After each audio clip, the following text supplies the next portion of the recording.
All right, good evening. I'm going to call the meeting to order, the regular zoning commission meeting for Wednesday, July 8th. If we could stand and give the pledge of allegiance. I pledge allegiance to the flag of the United States of America and to the republic for which it stands, one nation, under God, indivisible, with liberty and justice for all. Okay, good evening, everybody. We have a continued public hearing with regard to Burma Road, and given the fact that we've heard from a lot of people already, we're going to the best we can, ask that you keep your remarks to 3 minutes, and we will let you know that you've gone over the 3 minutes. You know, it's not a hard rule, but we just want to keep things moving if we could.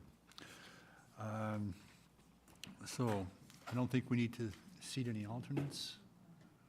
I think we're good. So the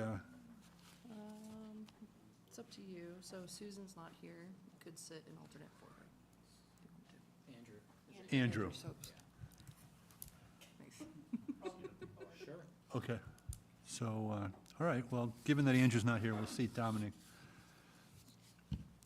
for tonight's meeting.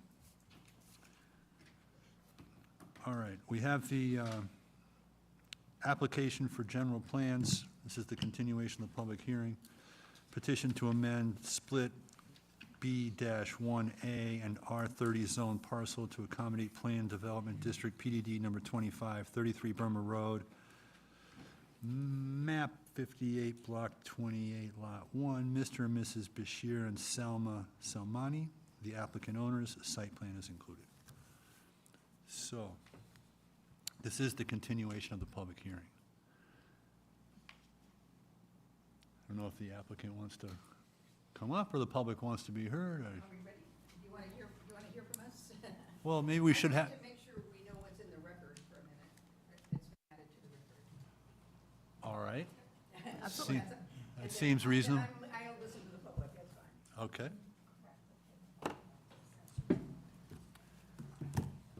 After the last meeting, excuse me, I'm Galvin Taggart for the record. I'm from the law firm of Secor Cassidy. I represent the applicants. After the last meeting, we did get some input from staff and responded to that. And so there is a memorandum responding to a memorandum from your land use enforcement officer that we did that's been I think it's on the record, and I think everybody's received it. I just wanted to make sure that there's a record that it's there. Also, we listened to some of the comments of this commission last time. I know the public hearing's not over, but we did put some clarifications into the amendment. There's not a lot new. It's pretty much just clarifications of what's there. We moved some things around to make them work better. We looked at the process under 12.5.2B, which is the process for dealing with detailed plans. And we basically inserted that process, same process, to make it clear that that process will apply here. So that's been put into the record. That matters because the process is different than special exceptions. We come in with a general plan as part of this first stage and have a public hearing that actually reviews an architectural review of general plans. And then once that's done, the detailed plan has to be consistent with it and is much more detailed. It's much more like a site plan application, site development plan application with every aspect of it looked at. So we wanted to make sure that it was understood that can do that. Under that section of Section 12, this commission reviews detailed plans, and when those detailed plans, the first ones that come in, the initial ones that come in, get referred to the Planning Commission, the Planning Commission reviews it under the standards in Section 7, which are site development plan review, and they provide a report to this commission, and this commission makes the final decision about whether it's consistent with the general plan that this commission approved. So you're approving the general plan, you're approving the detailed plan, you're getting advice and reports from the Planning Commission regarding site development activity. That's the way your regulations are set up. We didn't change that. That's what's there. For another application that comes in, detailed plan or revision to the detailed plan, there can be a decision by this commission, and this is how your regulations are written, a decision by this commission on whether to review it yourselves if it's minor, or to refer it to the planning commission for another review under section 7. So you have the authority, the power to do that. We didn't change it. We just absolutely set out that it can happen and it will happen here, so there's no misunderstanding of that. So, and the other thing that we did is we had a request that we look at the commercial uses in B1A and determine which of those commercial uses were more turnkey and easier for the zoning department to approve without more input, although they can ask for input from this commission. And if there were some of those that we would set out that we would not allow. And there were some things like construction yards and utility kinds of things that we would never do on this site. So we did add that list. So instead of saying everything from B1A can happen here, we added some of those. We also identified 2 uses, which is restaurants and also adult and child daycare centers, that no matter what, have to go to this commission for a full detailed plan review based on the end use. So the owner comes in, I'm going to do this kind of restaurant with this many tables, this kind of service. They come in, that gets referred out to the planning commission for a report.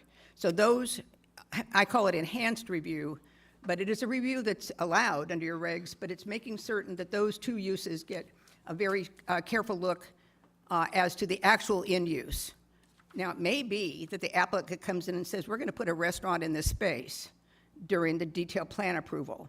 If they do that, and we don't have a specific end user and the actual detail for that end use, they still have to come back into this commission when the restaurant comes in, and we'll really know exactly what kind of restaurant that's going to be and how it's going to work. So that was sort of generally what we did. So with that, I just wanted to make sure the record shows that you have the revisions that I've discussed. You have our responses to Deandra and Evans, Land Use Administrators memo, asking certain questions of us, which we responded to. Those should be in your record. Thank you. Thank you. Thank you.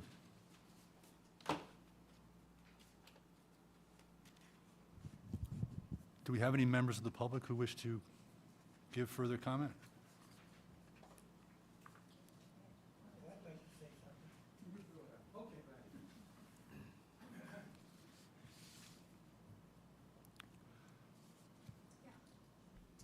Real quick, Mark, just as a point of order, something we missed at the last meeting, when the public is providing comment, the general procedure isn't for the public to speak directly to the applicant. The public speaks to the chair and the commission, and then the chair and commission can then turn and reflect those questions to the applicant if they so choose. But the correspondence is going directly to the commission at this point, and then they can reflect those comments back out to the applicant. Thank you, Mr. Marchenko. Okay, at John Sears, 58 Burma Road. Actually, I just got one question, and I feel it's the most important one. They said they're going to monitor our wells when this is all being built. What does that mean exactly? You're going to monitor, my well's going to go down, or I got to drill a new well? Or is there any kind of a guarantee they're going to put me in another well or drill down deeper? I mean, there's just so much water down in there. To bring that many people in one spot, I mean, there's no infrastructure for a reservoir or anything.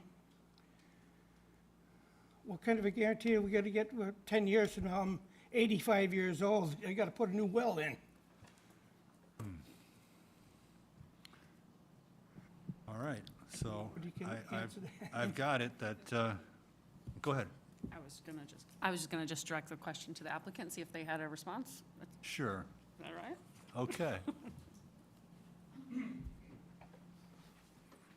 I guess the question is, what does monitor mean, and what is long-term, you guys, what are you committing to for the employee, I'm sorry, the residents on Burma Road employed? Thank you. Megan Miller, Project Manager with Civil One, for the record.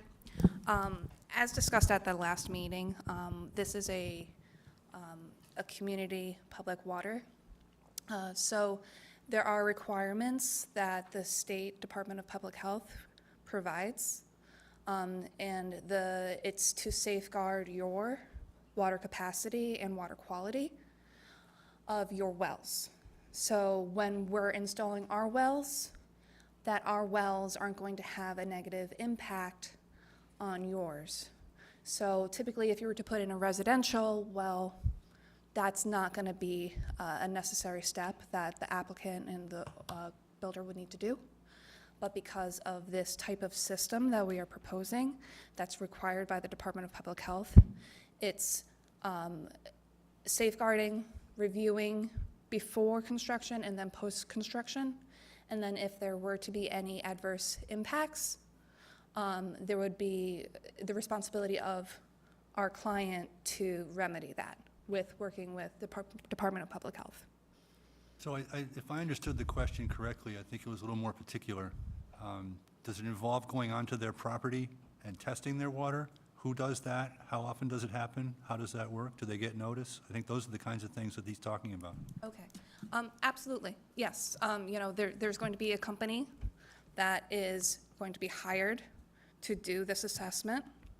Notifications will go out to the residents, giving them the option to come onto the property, and we can provide this as is their right per the process.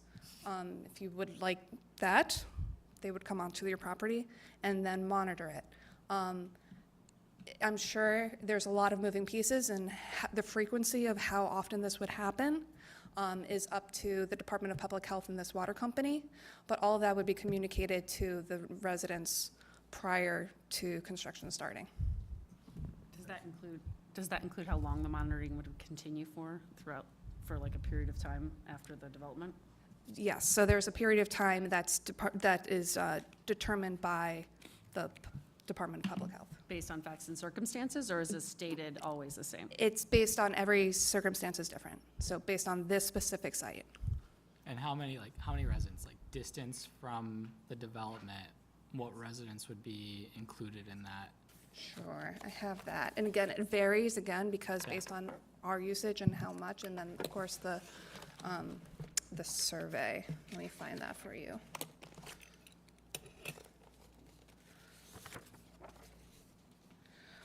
So the hydrologist, the well inventory of the surrounding areas starts at 500 feet from our property to 2,000. Sorry, say that one more time. From 500 to 2,000 feet away from our property. So again, that's just what the Department of Public Health, based on Yep. all community public water systems, our site-specific is not determined at this time. Okay, thank you. From the edge of the property, 500 to 2,000 feet from the edge of the property? A well. I'm not sure, but ours are quite close to the edge of the property. Yeah. Yeah. You had something else, Jay? No, not yet. Okay. All right, thank you. Thank you.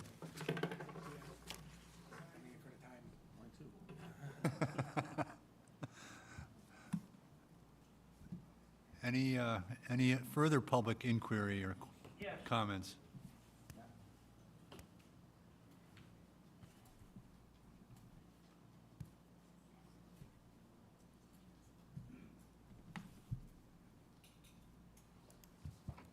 Okay, Gary Diamond, Good evening, sir. 128 Burma Road. Okay, I brought this up at the last meeting, Yes, you did. and I want to know if if you're going to bring in the state of Connecticut and inspect the culvert that is on this land. My information, and it's accurate, is that house that's next to the culvert, I spoke to this man, George, who lives on the end of Burma Road, but not on Burma Road. I forgot his last name. His uncle and his grandfather actually built the culvert back in the 30s, the front of the culvert, like 75 feet of it. And then the rest, the state did later on, many years later on.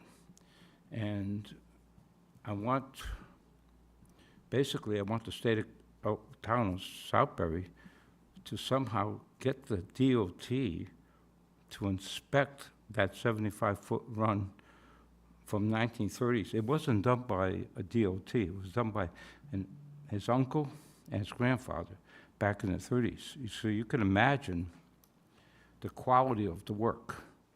And what I wanted to hear is the lifespan of that. Is it gonna 5 years, 50 years? Because once that collapses, this whole new project is gonna be underwater because there's so much water that comes from the hill. I mean, I lived there across the street. I know how much water. I used to have a different culvert under Burma Road. And when it would rain, it would look like a brook running underneath there. So I know, I have a strong idea how much water is really, really coming into that land there. And I don't want to see it collapsed because, well, it'll be a swamp. And I'll be a victim of a swamp. In fact, I was bitten up by mosquitoes so much, it was the reason I forced the DOT to go in there and remove the block that was blocking up the culvert. And now you're going to be removing more trees. There isn't going to be anything sucking up the water. And well, we're looking, plans are made, but nobody looks at, you make a move now, what that move is going to do to the future. So please, this project can't go on unless we know if that culvert's going to collapse tomorrow. It's vital. It's the only outlet of water on that land. You're already building, and you know already that the water is just 3 feet below the ground. I'm surprised that you're allowing them to build there. So it doesn't take much. Like the 2 days of rain we had here, if that culvert was collapsed, these new buildings would be completely underwater. So that's all I got to say. All right, thank you, Mr. Diamond. I You're guess welcome. I would direct it to the applicant. I know that they had done some preliminary work with hydrology. I don't know if they have anything else to add. Hi. Again, Megan Miller for the record. Thank you. As previously studied, we did do a hydraulic study of this area of noting the existing conditions and then the proposed conditions, which includes the tree cutting that would be necessary for this development.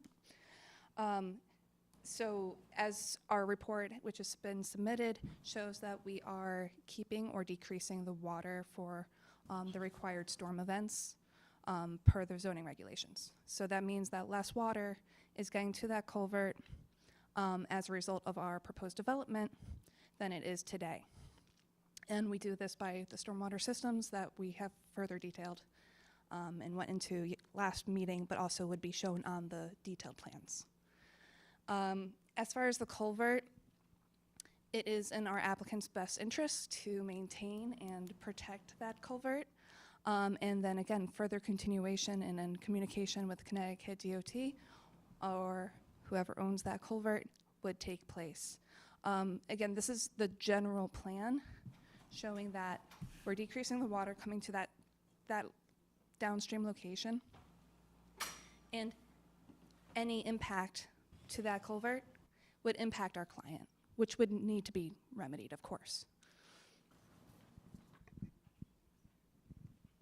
Well, I thank you. I guess there was some inquiry by Mr. Diamond that, is there any plan for inspection or repair of this culvert? And I'm not sure that that's true or not. We can certainly coordinate with the state DOT for further inspection and see what they would require and discuss this. And that would just be in your client's best interest. Absolutely. Yeah. All right. Any other questions about the culvert? No. Okay, thank you. All right, so the public hearing's still open if there are people who wish to say what they need to say.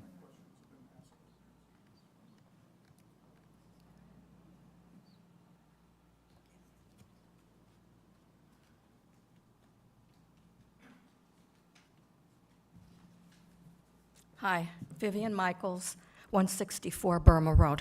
Thank you. I have a question, and actually, the person who can answer it is Deandra. I know that the wetlands passed it, okay. We don't agree, but wetlands did pass it. I was at that last wetlands meeting where I couldn't speak, I could listen, and I did listen, and I heard them say that someone's got to go in there from your commission or someone that your commission hires, the Wetland Commission, to clearly flag where the wetlands are. Has that been done yet?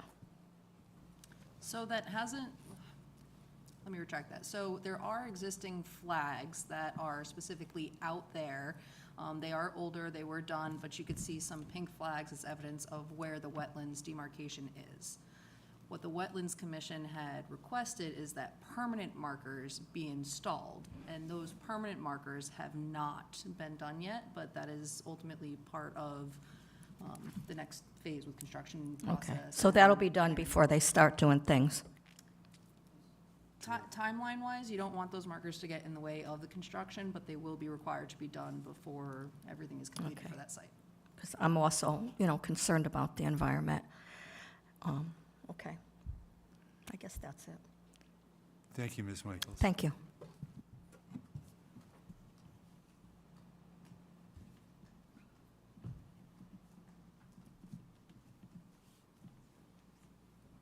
All right.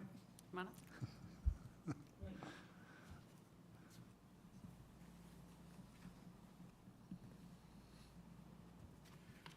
My name is Howard Fielding. I've lived, voted, and paid taxes at 182 Burma Road since 1995. And when we moved there in that time, the road was a narrow road with bad sight lines, water-filled potholes, 25-mile-an-hour speed limit. It earned its name because it reminded people of the arduous World War II supply road. 30 years ago, there were about 14 houses on Burma Road. Ours is at the bottom of a short hill with a curve that hides our driveway. At 25 miles per hour, that's not a problem. But the town expanded and repaved the road, improving the drainage and eliminating the potholes. Burma has no sidewalks, and the vehicle lanes now crowd out bikers and pedestrians. Speeding traffic continues to be a problem.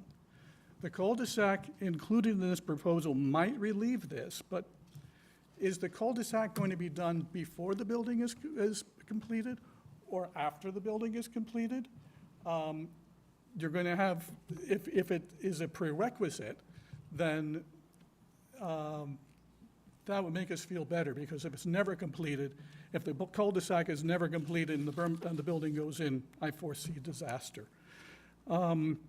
Second, adding 10 second-floor apartments, 2 two-bedroom duplexes, a single-family home, and an ADU will double the number of homes and the demand on the water supply in that area. We've had, during extended dry spells over the years, some residents have had wells temporarily go dry. Sucking twice as much water from upstream will make the downstream wells unreliable. I know this has been addressed earlier this evening. I apologize for that. Likewise, what goes in must come out. And I know this has been discussed before too, but residents are concerned that the leach fields from the septic of the businesses and residences could contaminate the water in the aquifer surrounding wetlands and the Southford Falls Park. I know the consultants the applicant hired for the report say everything is okay, and I respect that. But as a guy living downstream, I worry that we won't know if that's true until it's too late. So I urge you to scale back this planned development district proposal for the sake of public safety, health, environmental conservation, and preserving property values. Thank you. Thank you, Mr. Fielding. I guess there were a couple of direct questions for the applicant. One is about the timing of the cul-de-sac and whether or not it's a certainty or the timing of it. And then again, back to the water. Hi, thank you. Yes, so as previously stated, this cul-de-sac or roadway improvements to Burma Road are not part of our application. We were requested by the town to take this future possible work into consideration for our development. So that meant moving things, scaling things, allowing this land to be reserved for future improvements to be done by the town. I believe at the last meeting, we went into full depth and the town's engineer was able to explain the process. I can't speak of that process because that's outside of our scope. We do have our traffic engineer here available. I would just like to say that his analysis report did look at the traffic impact if there was a cul-de-sac and if there wasn't a cul-de-sac. So both analyses were taken care of in his report that is on file. I'll hand this off to our traffic engineer, Brian Dempsey, and then I'll just address quickly the water.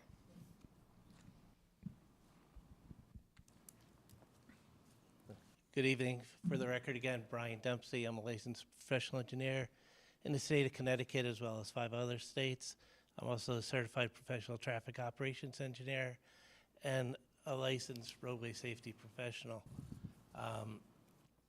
As was just stated by Megan, we did a traffic study. The traffic study did look at the conditions with and without the cul-de-sac there. Either case shows that our project will have no impact in this area in terms of traffic. The only units being accessed off of Burma Road from the project is the 2 duplexes, the single family and the ADU. The 10 other residential units and the retail are all accessed off of Route 67, so none of that traffic will be on Burma Road. That's assuming they don't turn down Burma Road, But right? I Wouldn't be mean, necessary. It wouldn't be, yeah. this is the access for along Route 67 there. So if you're coming, from this area, you're not going to come Burma Road, come all the way around and turn here. Maybe if you're coming up from 188, you're thinking if they come from 188 to take the corner, I mean, so if you're coming, 188 comes down the other side of, Yeah. and so instead of going that, they're thinking they might take the Burma Road cut and then come around on, Come around here, all right. Is that so the there thought? could be Yeah. someone who does that. There's no. No. but you'd have to go around that little corner. Everything It's is off closer. of Route 67. I agree. So Just for saying that. someone to do that, you're going on a slower, narrower road, then you're coming here, you're gonna have to make a turn on the 67, and then I don't think you're saving time. One of the things that we were asked to do from the last hearing was review the police report. yes. The police report essentially had very similar findings to what we had. They did speed studies and volume counts, basically matched our findings. Their average speed on Burma Road was 24 miles per hour. This is the town's police department who did this. All right. I know no one's going to believe it, stuff, No. but this came from the town. It did not come from us. They reviewed it. The 85th percentile speed was 34 miles per hour. They state in their review that actually they say Burma Road is overmarked and safer than required. And they go on the details about why some of the different traffic calming measures and others are not recommended for this road. Does it have, like, within one standard deviation of the median, what the high end of the speed was? Well, the 85th percentile speed was 34 miles per hour. So that means 85% of the vehicles were going 34 miles or less. Okay.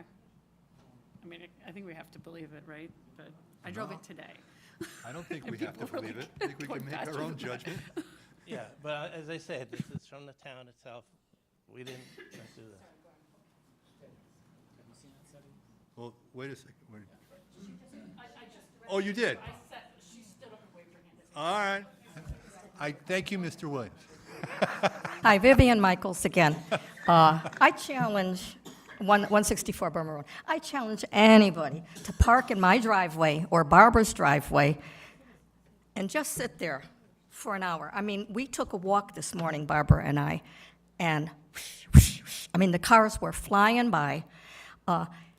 He didn't say in his report, and I said it last time, in the report, it says 1,691 cars a day go down Burma Road.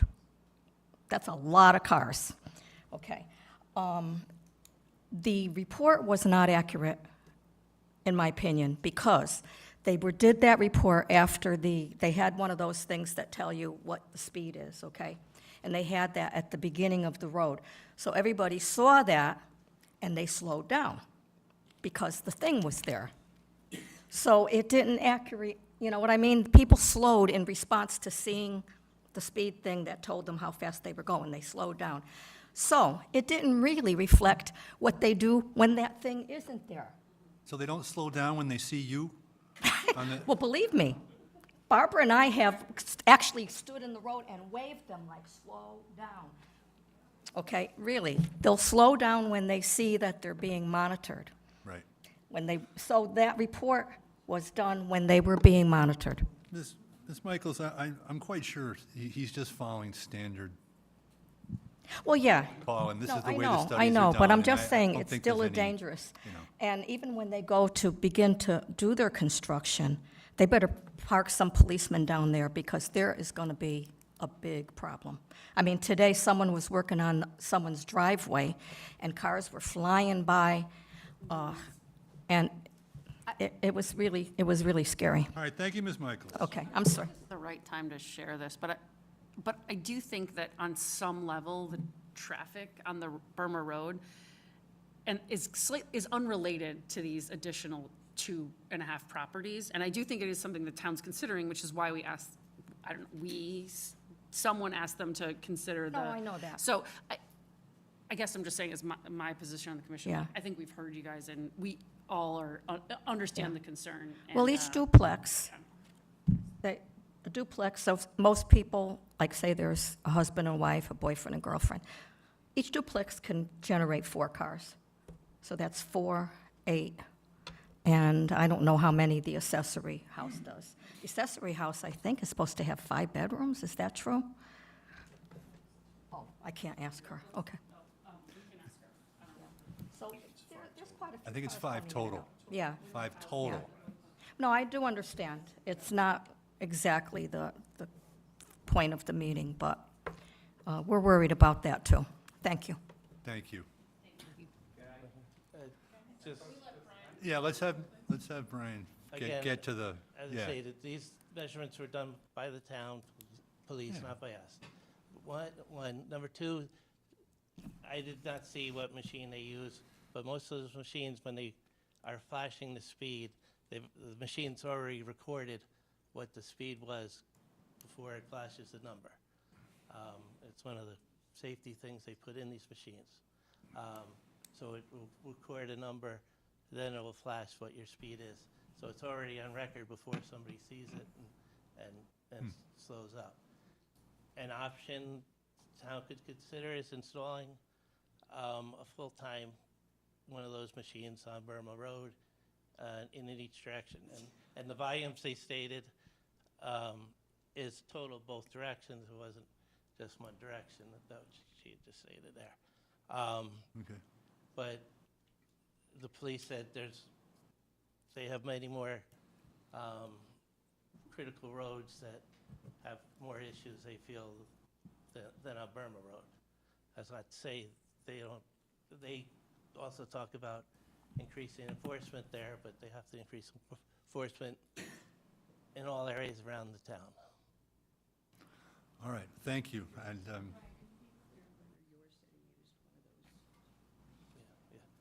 No, we did not do this speed thing that the police did.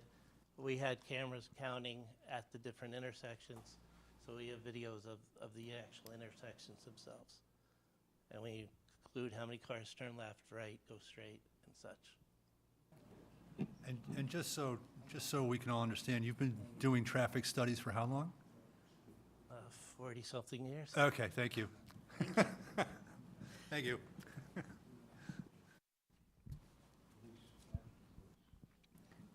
Back to the water. Back to the water. Thank you. Okay. Again, to address the water and septic systems. So septic systems have requirements to be certain distances away from water courses, from stormwater systems, from well sources, et cetera. All of our systems need to comply with those regulations, and those regulations are created by the State Department of Health. So our plan will need to get approval from that department. It's currently being reviewed by them. And so far, we have not had any concerns from them regarding separation distances from stormwater, water sources, anything like that. So the way that it would be helpful to the commission to explain how a septic system works. Not to this commissioner. Okay, there you go. So, but just to say that our detailed plans and any septic system will need to be approved by the Department of Public Health to make sure that there is not contamination of the groundwater. Thank you. All right, well, briefly, Mr. Diamond, briefly, sir. Okay. Oh, last points are not true. Gary Diamond, 128 Burma Road. I heard that development's not going to affect the culvert. That's not true, because you're going to be cutting down more trees. The trees absorb the water, they let the water out. So there's going to be more water hitting the culvert. That's not true, okay? No, It's totally sir, not I true. don't mean to The argue with you, development's but I gonna think the affect answer culvert. was that there Number- would be less sec- water. Number two, okay, the traffic, okay? The engineer from their development just said information that is totally not true, that the average speed limit is 24 miles an hour. This, what I'm holding in my hand, No, he indicated he did not measure the speed. He only measured the frequency. no, he said the average speed's around, they don't go over 24 miles an hour. No, his, The average speed was from the average speed was from the police department in Southbury. Yeah, that was not from him. They recorded it, and that was the average. Here's the police department's report from 2021. Well, look at the average speed. You keep it. 36 Pass to it on. 40, yeah. all right, thank you, That Mr. was Diamond. 2021 only. Now it's only got worse. I've been struck at my mailbox. I've been hit by a car at my mailbox. I now have my mailbox in my driveway. The road's dangerous. It's a curve. They go fast. They go very, very fast down our road. And as far as the traffic from this development over here, they're gonna come out over here. If they wanna go south this way, they have to hit 2 traffic lights. So they're just gonna go around the corner and go right down River Road, period. If they're gonna go south, that's it. They're not gonna go to the 2 traffic lights. It's much easier just to take a few seconds to drive around the corner, come down Burma Road, and then we have the mess over here on Burma Road. This corner right here on Burma Road, on the very, very end of Burma Road, is totally blocked. You cannot see around the corner. I was talking to the police chief this morning on the phone, and he agrees. It's a state problem, not a town problem. And the state is dragging it out. They can't get the state to do the project. States take forever. The last person that got killed on Route 188, I witnessed a poor person who was laying on the ground 25 years ago. It took 7 long years to straighten out that mess. So if they're gonna put a cul-de-sac on the end of the road, okay, they gotta fix the 188 end. Because the only way we can get out of the road, if there's a cul-de-sac there, is we gotta take a left. And we can't see the cars coming from Southwood Falls. We don't see nothing. We only see a hill there on the end. In 1971, all those trees that grown there, all that growth was stopped there. It was just a big rock there when I moved here. Now, we have a major problem over there. It's all connected. Everything is connected. This whole mess is connected. It's all one piece, like it or not. I have my say. Thank you. Thank you, sir.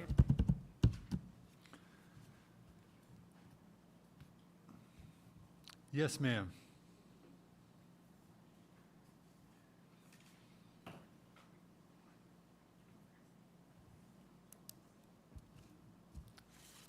Good evening, and anybody who knows me, I'm not reluctant to talk about the things that annoy me. But I'm not going to talk about that now. I'm going to talk about what does the town want. I'm sorry. Forget that you don't. I'm Barbara Hampton. I live on, anybody want to guess? Yes, same as these other folks. My husband is sitting next to me, Howard.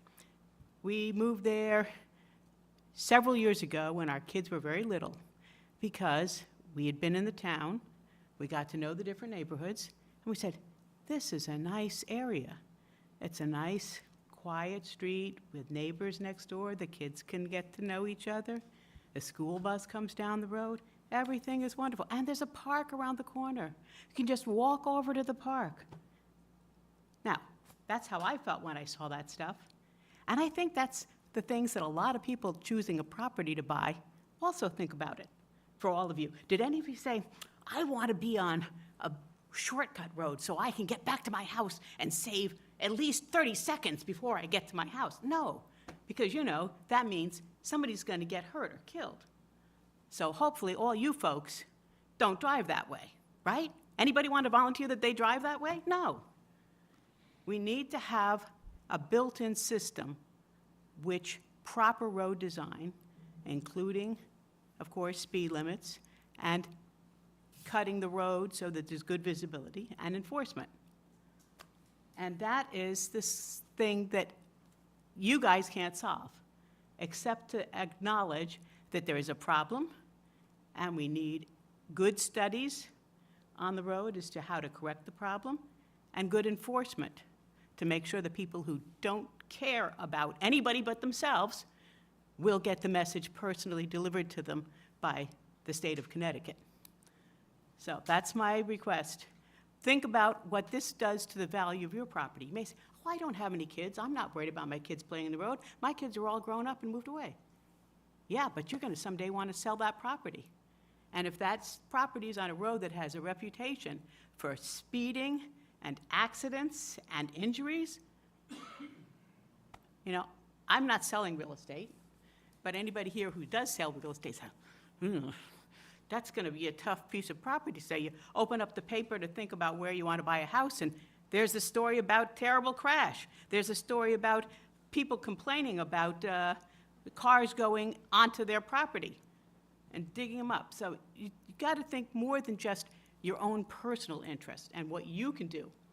You know, there's not a lot I can do. I could run out in front of the car that's speeding towards my driveway and wave hands. That's not going to help. Might entertain somebody, but it's not going to help save lives and save injuries. So I ask you to think about the benefits are not just avoiding accidents, but in making the community a good place to live and a good value for people to invest in the real estate there. Thank you. Thank you, Mrs. Hampton.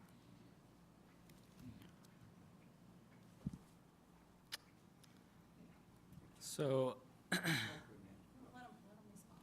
yeah, well, so I've got a comment and a question. First, the question, and maybe Jordan, Deandra, for you, outside of everything that we're talking about with this development, who should we be working with to assess Burma Road and see what other options are available around traffic? What I mean is, like, we've talked about the teardrop cul-de-sac. We've talked about enforcing speed limits. Somebody brought up just now one of the monitors that tracks speed, but who can we be working with to just do an evaluation and see if there are other potential options, whether it be speed bumps or something else outside of the development that we're talking about right now? So just to address that question, Dominic, the 2006 Southford POCD, which was 20 years ago, cited Burma Road as a cut-through with significant traffic issues and cited the various improvements that were discussed from Department of Public Works and the PD. There was essentially zero appetite from either of those entities to install speed bumps. So Burma Road has had significant traffic issues, and the residents have cited them for many years, and that's all been well documented. They've discussed anything from traffic monitoring systems similar to the temporary ones that the PD puts up, but they are unfortunately temporary, and you heard from the traffic engineer today that when the PD starts to equate whether or not there is a value to that piece of infrastructure being installed on Burma Road, they have to rate it against every other road. And there, according to the PD, are other roads in Southbury where there are higher speeding issues, higher traffic issues, higher crash issues, whatever the citation may be. Ultimately, Burma Road has been trying to address the traffic concerns, and they have been cited for quite some time and have not been able to accomplish that. What we as the town have done as a result of a developer coming into a piece of property that has long since not been developed or had some minor farm residential style structures on it historically, is to take this opportunity and work with the developer to achieve an area on Burma Road that can actually accommodate a full traffic improvement that would, as a result, benefit not just the development, but also benefit the Burma Road residents. What you have here is an unfortunate circumstance of poor planning. Burma and the Southford Village District is just that, it's a village district. These residents are supposed to be the benefiters, or the people who are intrinsically involved in the village district development over at this side of town. Unfortunately, none of them are really able to interact with that commercial side, the economic side, because, as you've heard here today, to walk out to their driveways and get their mail is often a very dangerous activity. So the town saw an opportunity to potentially close off through a future road improvement, quiet Burma Road, give the residents on Burma Road something, you know, intrinsically residential that they can, you know, walk to Southford Falls, walk to this development. The residents of the development can use Burma Road as would be their road as well, that they would live along and, you know, traverse to certain both socially and economically beneficial opportunities out here. That's ultimately the reason that we went about trying to look at this area for a potential road improvement. That's also the reason that we contracted with our own engineer to devise a cul-de-sac design that could fit in this space, take up as little space from the commercial side, but also not influence at all the existing residential properties through any eminent domain or anything like that. It's fortunate that the area where the cul-de-sac is able to be accommodated is relatively unusable from the commercial perspective, and the applicant has been willing to take the entirety of the bulk of that cul-de-sac onto their land without having to affect the adjoining residential neighbors. Hope that answered your question. Yeah, thanks for the thorough answer there, Jordan.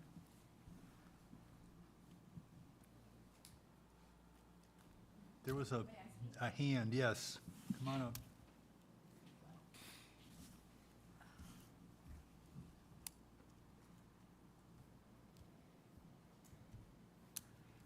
Hi, I'm Nancy Nagy from 74 Burma Road. I'm just going to say, I don't care what traffic studies have been done. The traffic is horrendous. I go across the road, and I just don't put my hands down. I swear at them. I'll be honest with you. It's ridiculous. You know, I mean, I'm probably younger than a few people on our street, but really, they don't care. They just don't care.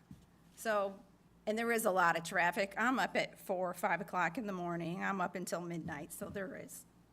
Okay. So, the traffic, I do believe, is going to come in from 188 because it's going to be easier for whoever's going to this commercial building, the apartments above it, to come in and come out of Burma Road and take a right, and then take a right into the building. Because if they come up through 67, they have to cross 67, which is, and we just had a very bad accident right by the preschools there on 67, and a motorcycle accident at the end of Burma and 188. So it is going to cause, unfortunately, it's going to be accidents. And I don't know how that's going to correct it. Even if we have a T or a cul-de-sac, there's still going to be more accidents in that whole area because it's congested. Okay, so now I want to go to the wells. So if the wells are gonna be monitored, they're gonna be monitored from the time this construction starts until it's finished, if I understand this right. What happens if our wells are affected from it, say 5 years, or like my neighbor said, 10 years later? Who's responsible for that? I mean, you know, we've had a neighbor put in a new well, and then it affected his neighbor's well. So then he had to put in a new well, and they're side by side. So, you know, now we're talking about putting in the commercial building and these 2 duplexes, a residential, an accessory apartment. I mean, that's a lot of people. That's a lot of water that's being used. Not only water, septic systems. You know, I know everything is supposed to be put on a print where you make sure your water doesn't get contaminated, but something's gonna happen. And hopefully they don't have to blast, you know, to put this project in. And I would also like to understand, because our road is a residential road, commercial is on 67. So no one that's going to be doing work for this commercial building should be allowed to come in from Burma Road area to build this commercial building. Because already I know I see Jay Bennett's in there from Burma Road doing whatever. So the residential side of this development, yes, they should be able to access, you know, whatever they have to do as far as construction and all that from Burma Road. But the commercial building should all be accessing coming in from 67. They should be putting in a temporary driveway or something, correct? Because we don't need any more triaxles or anything, you know, commercial or, you know, equipment coming in onto Burma Road. Is that how it's gonna work? Okay, thank you for your questions, ma'am. I mean, I don't We're gonna go ahead understand and how all pose those that's- questions to I the mean, it's a applicant. lot, especially with the school buses. Even the school buses, when they stop with their lights on, you can ask the school bus drivers. Do the people, if they stop, they're stopping at the last minute. I'm outside because I like to garden a lot. I'm outside. So, I mean, I witness it. Like I said, I had a brother who lived there. He was disabled, and unfortunately, he passed away last year. And, you know, and actually, my girlfriend owned the property even before my brother owned it. And it's been going on for, like you said, years and years, Jordan. I just don't know how all this is going to not create more problems. It's just going to create, and it is. And I know Southbury has traffic everywhere, so that's a problem. I know. But it's, I mean, I'm truly worried about if there's going to be blasting, I don't want my foundation cracking and falling apart, and I don't want our wells affected. So that's what I have to say. Thank you, ma'am. Thank you. So I don't know that there was actually a question in there. I guess if there was a question, it would be whether the applicant would be following any procedures for blasting or well monitoring again. And I think the answer is yes. You've addressed that a couple times, but maybe it'd be worth saying again. By law, when there's blasting, there has to be pre-blasting surveys that are done, and there's strict liability on the part of the developer doing this kind of thing. I can let our engineers give you the details, but that's the fact. And we're not even sure there is going to be blasting, but if there is, there's the fire marshal handles this. There's fabulous protection, and the liability is strict. It means if something happens, you're responsible. We don't have to decide and have a big case to discover whether you're responsible. So that's the law in Connecticut. It's a good law. I do want to say something we would do. I have had applications. It doesn't happen at a general plan stage, but I've had applications at the detailed plan stage where we put into our requirements for detailed plans that that commercial construction people that are along Route 67 will use it. and not use Burma Road. It isn't appropriate now, but I've done this on other applications where we've looked at the routes that are used during the construction to try to keep the impacts down from neighboring landowners. So on that commercial building, it's something we can definitely do, and there's nothing that prevents us from putting a stipulation in to do that. So you can put that in your notes, and we come back for the detailed plan. We'll be there to do it. It's not appropriate with the general plan, but it would be appropriate with a detailed plan. So we can do that. And then if there's further information you want to do on the either wells or, go ahead. Yeah. Wells from the 5 to 10 year perspective. Yeah, the wells from the 5 to 10 year perspective. And Thank just you. to dovetail into that, Mark, our office would be involved in the construction monitoring aspect of this. We would be doing pre-construction meetings with contractors, and if a stipulation of the application was that certain access could only occur on certain roads for certain areas of the construction development, that would fall onto our office to monitor, enforce, and ensure compliance too. Absolutely. We would be happy to add a phasing plan to the detailed plans for construction activities. As far as the monitoring of the wells, once this project is a public water supply, it's always a public water supply, meaning that we're continuously needing to comply with the regulations. If there is an issue 5, 10 years from now, I'm not sure if how water works of that sort, meaning like we're going to see drawdown rates before, we're going to see drawdown rates after, capacity and water quality. It would require continuing post-construction monitoring. As far as the length, 5, 10 years from now, I cannot say for sure, but we would need to comply with the regulations from the state.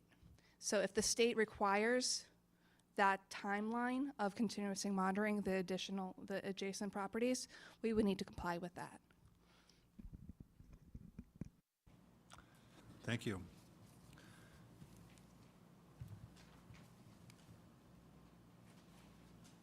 So do we need to hear more from the applicant?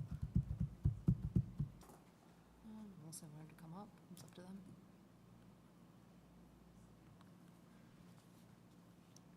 So I don't know if the applicant wishes to proceed further or present, you have stuff here and what you wanted to do.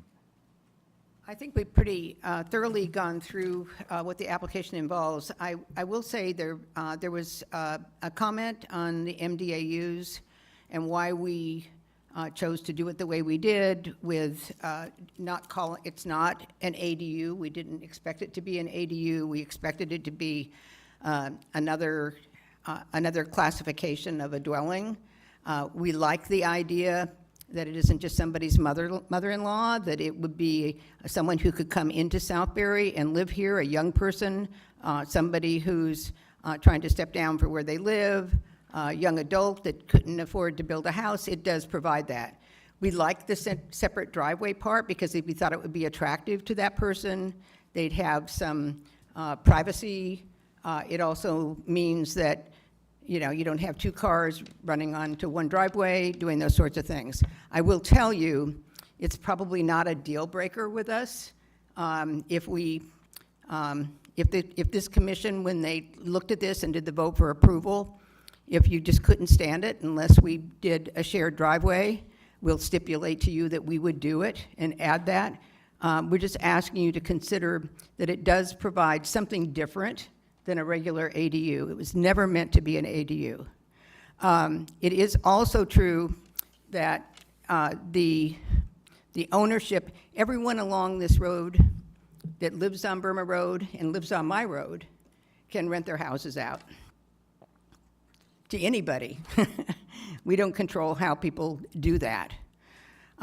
So we didn't think that allowing the owner to either live or not live in either the ADU or to live in the main house would affect that. I will correct one thing that was said.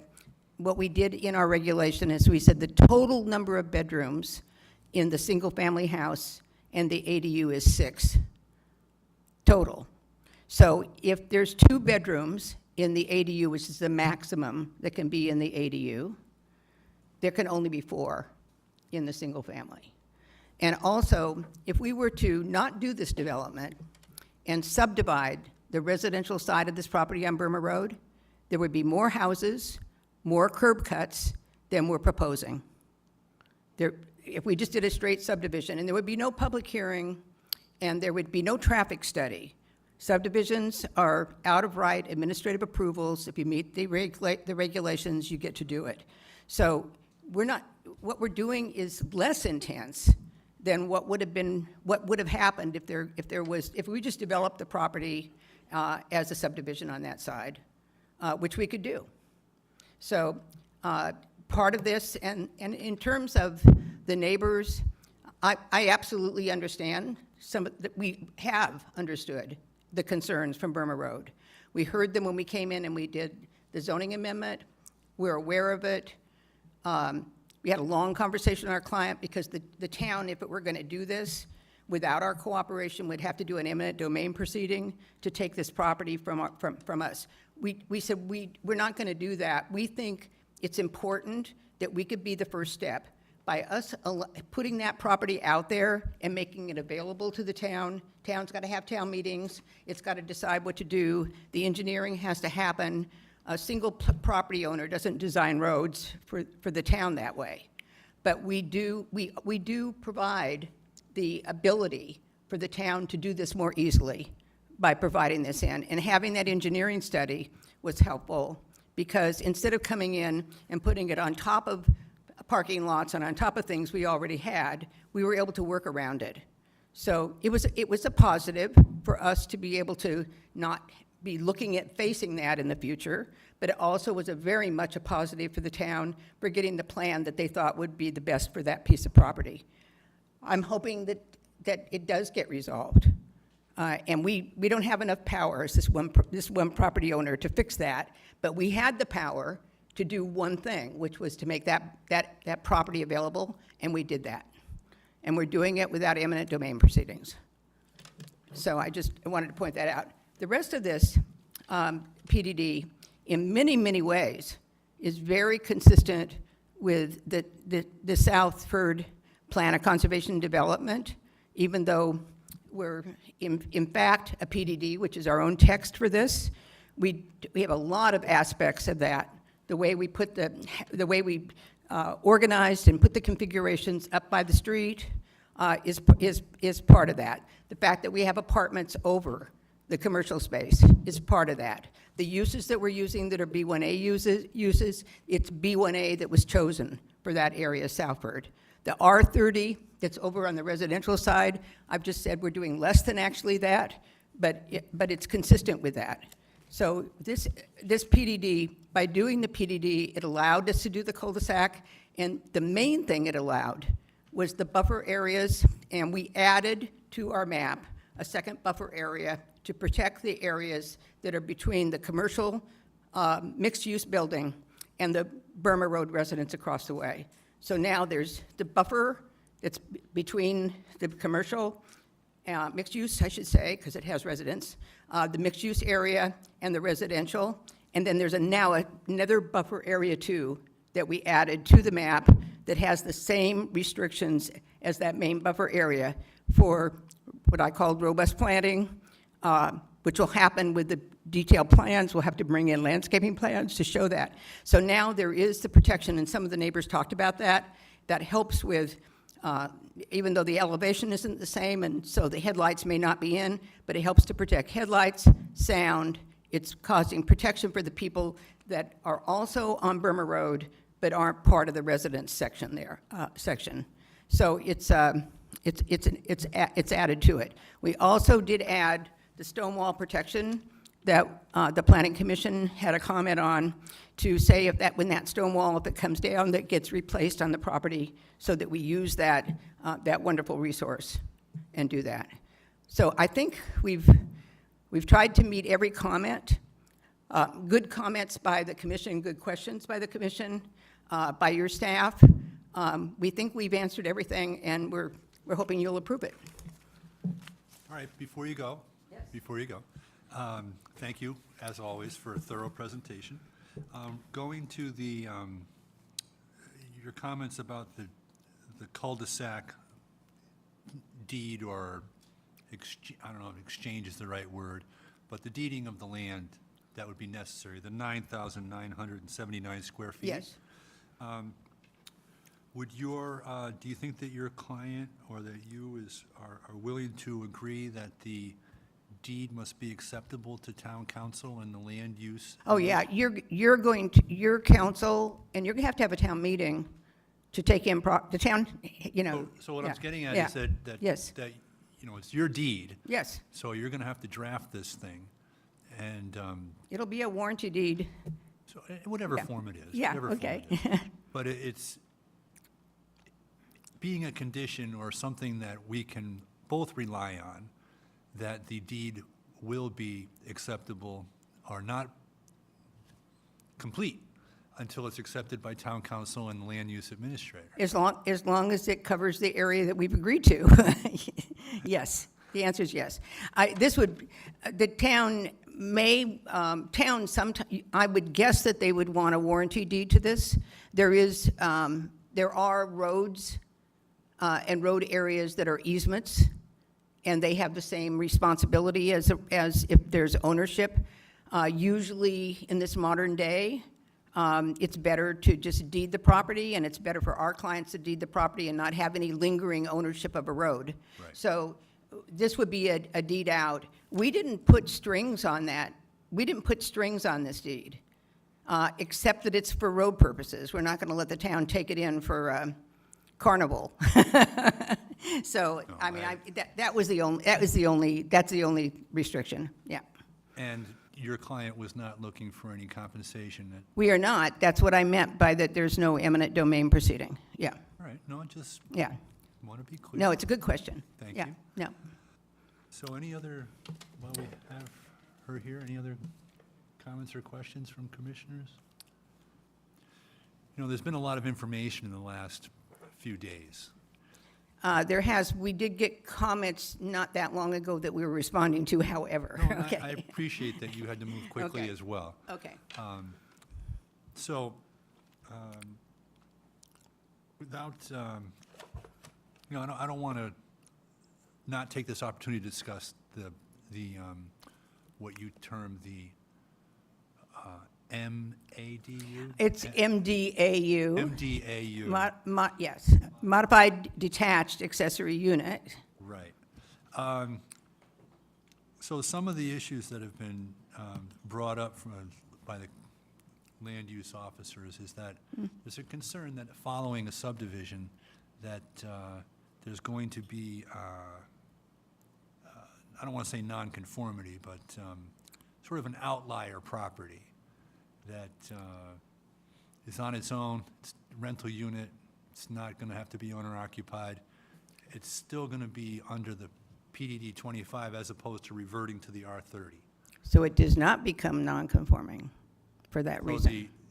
But it's, you know, you got a lot of moving parts here. You're talking about going into a common interest ownership Well, we're not- community. I mean, there's a lot of things that you've Yeah, kind of we are- sprinkled in here. We have a state statute that says that zoning commissions cannot require that something can't be converted to a common interest ownership act. And so I took, when we planned this, I made sure that it said we could do that. I will say this to you, I think it's easy. It stays as part of this development, which means it has all the restrictions on it, the number of bedrooms, all of the restrictions that are there, except if we were to subdivide it off, there would need to be frontage, setbacks, acreage, amounts of acreage. There would have to be health department approvals. So the subdivision always, under your PDD requirements, subdivisions are always handled by the Planning Commission, and they always look at those things. What we did is just said that the R30 requirements for frontage, lot size, those kinds of dimensional requirements would apply, because in our PDD, we don't have that dimensional requirement. So the only thing we needed to do to move it to a subdivision and make it work, it would still be part of this. Whenever a subdivision comes in, the Planning Commission doesn't review zoning. It knows that the zoning has to be complied with, but it's whatever zone is underneath it is what it is. They're looking at the division of it, where's the well, where's the septic, where's the driveway, what's the frontage look like, all of those sorts of things. So none of that changes. It's not, I don't think it's complicated. Okay. So what we did, though, is we did add the R30 requirement so that if it went to a subdivision, the Planning Commission would know what the dimensional requirements were. Other than that, it stays, and it's good that it stays as part of this, because it restricts, it restricts the number of bedrooms in it. It keeps that part of it there. It stays with that main house as part of our regulation. It's not a separate doesn't become a little separate lot in some way. It stays with it. It's associated with it. It's complementary to it. I was just going to ask Deandra, is it just the lot sizes and setbacks, or wouldn't if it was to switch to R30, wouldn't it have to have its own independent well and, Septic. thank you, septic, I was going to say sewer, that was right. It will. It still does. So It still if we're does. specifically looking at Lot 4, Lot 4 has its own well and septic system for the for the combined. two combined structures there, which is typical for majority of ADUs in Southbury. So with this being a Right. similar concept to an ADU, it's not. It wouldn't be different, okay. And there'll be no subdivision of that lot if the resulting lot with the ADU and the single-family house doesn't comply with the health code. It will not happen. It's a condition of subdivisions that those things get done. No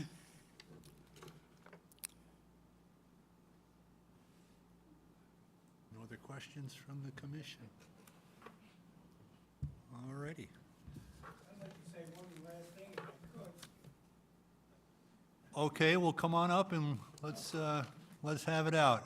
I don't get the last word. Not yet.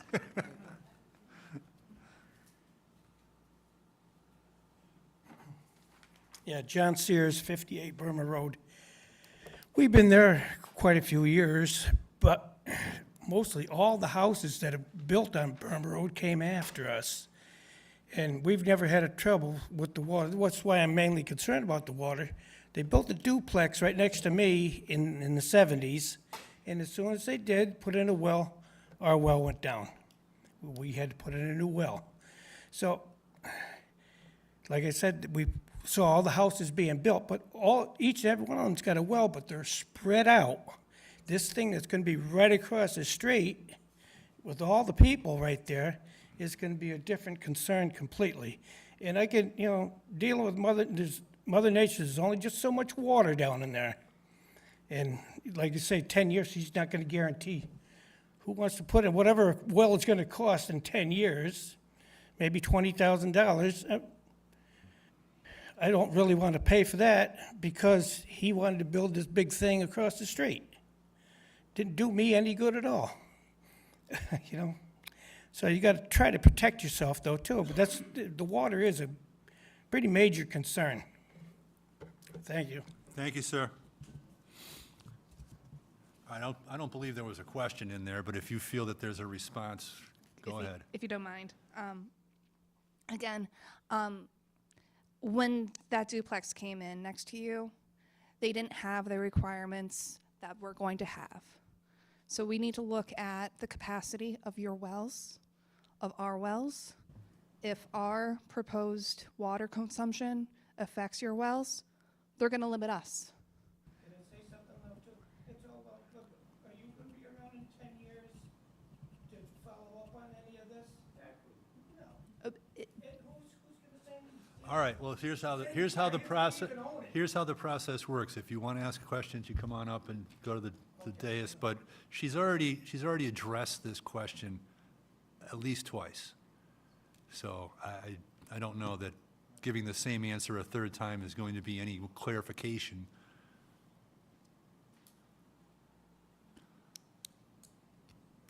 The answer to your question, of course, was that she may not be there in 5 or 10 years. Right. It might be belong to a different person. And they're not gonna guarantee nothing. Correct, but the Department of Public Health still oversees everything, and they remain. So they're going to be here in 5 to 10 years, and we can be assured of that at least. And that's everything she cited is the Department of Public Health requirements that cause them to have to do this additional monitoring, additional reporting, and additional well testing in order to assure that the local residents aren't affected by this.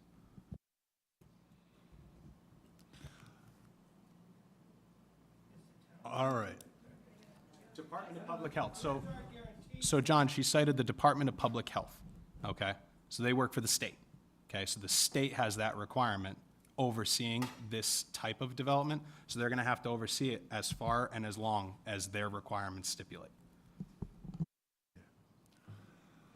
All right, do we have a motion to close the hearing then?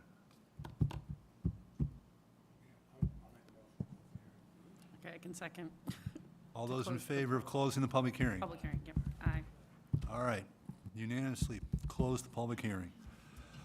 All right, so we have some period of time to consider, and there's a lot of consideration to do. So,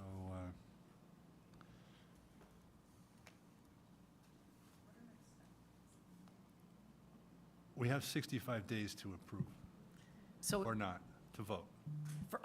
for the commission to vote, Yes. okay.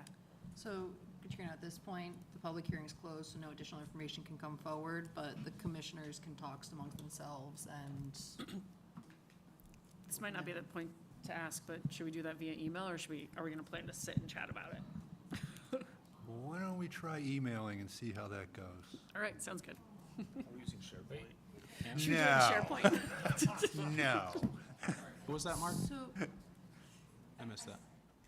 I asked if the further deliberations amongst the committee should be done verbally here, or if we can do it over email and like ask questions to each other. You Or absolutely cannot do it over email. We have to Right, do it right. publicly here. You have to Yeah. do it Okay, in that a makes sense. meeting that is scheduled and cited and noticed to the entire town. So if we wanted to talk about it, we have to talk about it now or schedule another meeting. 100%, yep. Okay, Sorry. fair. Thanks for answering. Let's discuss. We didn't like the SharePoint option? Sorry, I was joking. Well, It's only 8:20. but we have other business as well. Oh, yeah? Yeah. Yeah, Mark, I mean, you guys have heard a lot of public comment. I think it's important that you guys still address any of the major concerns that the commission has brought up. And if you don't feel like we can get to a resolution on those major concerns, then at least the applicant can cut their teeth on those issues and see how they want to address it at the next application meeting. But if we're just gonna let the public speak and then move on, it's gonna be more of the same at that next meeting, and I'm worried we're not gonna propel the application forward. Well, I asked the commissioners if they had any questions or inquiries, and nobody said anything. So I asked my questions about the language of the deed and the structure of the MDAU. Yeah. Now, I'm not, frankly, I'm not completely satisfied, but I don't know that I can pursue it to a resolution right here. I understand. So I don't know that, I kind of agree. I think there's some more things to think about, but I do think that without the interjection of the public and without the interjection of the applicant, it'd be nice to discuss amongst ourselves, like, what we're still considering. That's what we're gonna do. I mean, that's what we can do right now, though. The public's not allowed to. That's what I was, Yeah, so you are. he's saying he asked us if we had any questions, and I didn't respond Right, but that was for the in the applicant. public hearing. Yes, okay, yeah. Yeah, the opportunity stands now, but if the commission is not looking to speak on the application, then we can move on to another agenda item. But if the commission would like to discuss this internally, because I don't think you've had a lot of opportunity to do that, you can No, we absolutely do haven't. that at this stage. well,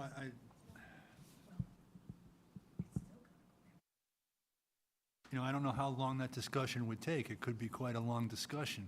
And we have this other old business here. I'd like to take care of that at least, and then circle back if that's what we can do. Jordan, yeah, can't, Agenda, yeah, we can do that.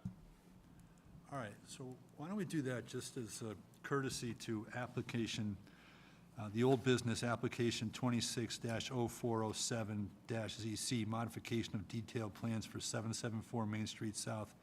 Ms. Esty Zalumis, applicant owner, seeking approval for exterior modification to add eaves, overhangs, one generator for the building, relocation of 2 condensers to the right rear of the location, and adding 2 gas meters on the right side facing the road. The site plan is included. I don't know if. That'd be anyone is- great. And just for clarity to everyone that's sitting here, what the chairman had just suggested is that we're gonna move on to the other agenda items because we have other applicants here that wanna move their projects forward, but we are going to discuss this application later on in our agenda.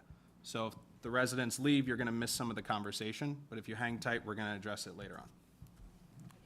And hopefully that doesn't take more than a few minutes to get through, but I just don't want to have those applicants have to wait for what might be a lengthy discussion.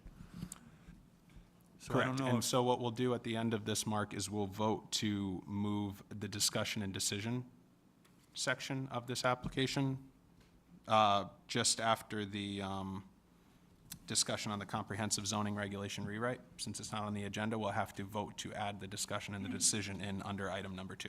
okay, that's fine. All right, thank you. Excuse me.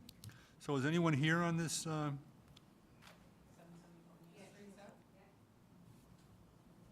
Yeah, Esty, just step up. Yep, thank you.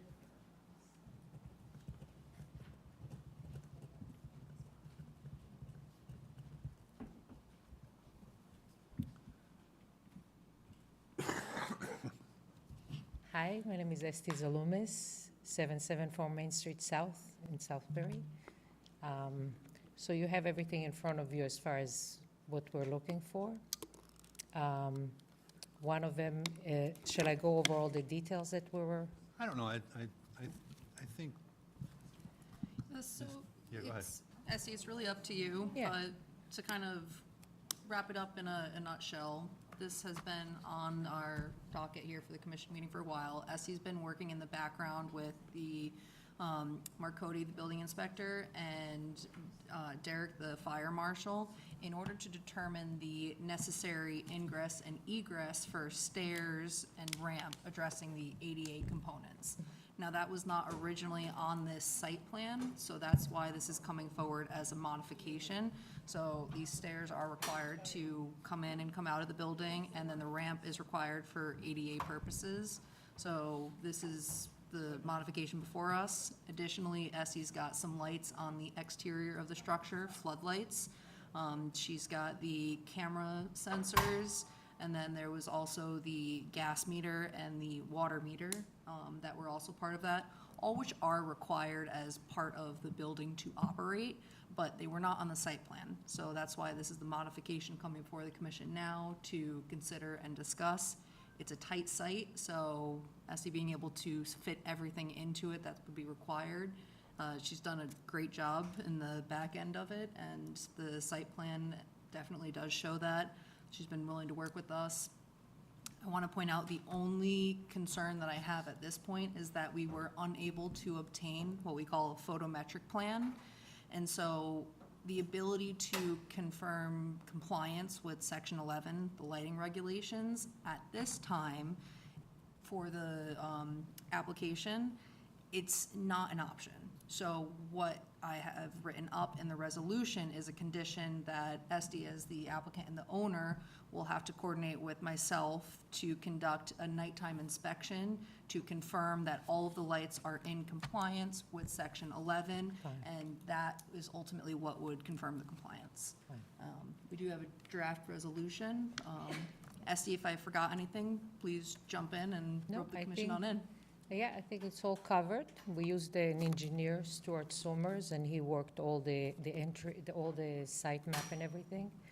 And I do have a company in Southbury that would do the pavement, and they looked at it and said that that looks like they can do it, and it's okay.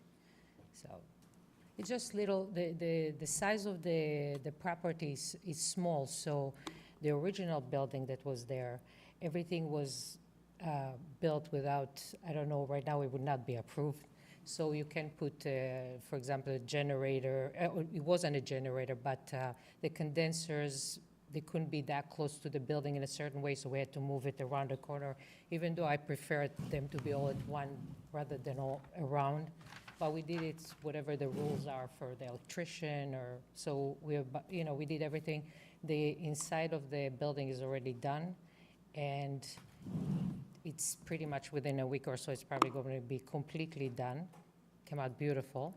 And so now it's like a building on an island, no stairs, just sitting there, and it's not looking good for a long time. I've been with this zoning back and forth for years now, and so I'm anxious to start cashing in, so. That's it. Thank you. Any questions or inquiry from commissioners? You have a resolution? Just as a point of clarification, you said there was a water meter and a gas meter, but it lists 2 gas meters, is that? There's two, so this is, there's not gonna be in the past, they had a oil furnace, now we have a gas. And to operate the place, we needed 2 gas meters. We brought the gas Eversource. And so there's 2 gas meters against the building. And the water used to be an old well that was collapsing. We removed that with accordance to the law and everything, and we're using the town water. Okay, thanks. So the meter is really just. So it's a meter to measure the water. Yeah. Okay, I'm sorry, thanks. See the binder? Thank you, sir.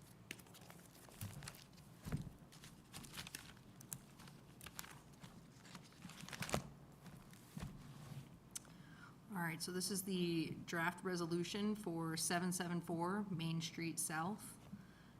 Whereas on April 7th, 2026, the Southbury Land Use Department received an application for modification of detailed plans, which was accepted by the Zoning Commission as new business at the regular scheduled meeting on April 8th, 2026. Whereas the following documents have been submitted with this application, reviewed by the Land Use Enforcement Officer, and have been circulated to the commission members prior to the Zoning Commission meeting. 1, Site Soil and Erosion Control Plan prepared by Stewart Summers Company dated 3/16/2022 with revision number 2 titled Add Ramp and Regrade Driveway dated 6/25/2026. Exterior photographs of the structures indicating the locations of the proposed exterior lights and security cameras stamped received by the zoning department on 7/7/2026. Specification sheets for the proposed Rio Link exterior cameras. Specification sheets for the proposed decorative lantern lighting for the exterior of the building. Specification sheets for the proposed motion sensor floodlights. Proposed renderings of the front, side, and rear entry roofs dated 4/7/2026. Whereas this application requests a modification to the approved site plan for 774 Main Street South, which is zoned as Planned Development Unit, PDU number 16. Whereas the applicant seeks to install 4 turret-style security cameras without lights, product number RLC-823S1, created by Reolink, with 2 exterior cameras installed on the eastern elevation, 1 on the western elevation near the retail entry, and 1 camera installed on the western elevation near the apartment entry. Whereas the applicant seeks to install 4 motion sensor activated LED lights with dimmers installed at the 2nd floor level, product number LL1200W, created by Hubble, with 1 light installed at the northern elevation, 1 light installed on the western elevation near the retail entry, and 2 lights installed on the southern elevation of the building. Additionally, 2 decorative wall mount lantern lights are being proposed to be installed at the left and right side of the front entry and retail entry.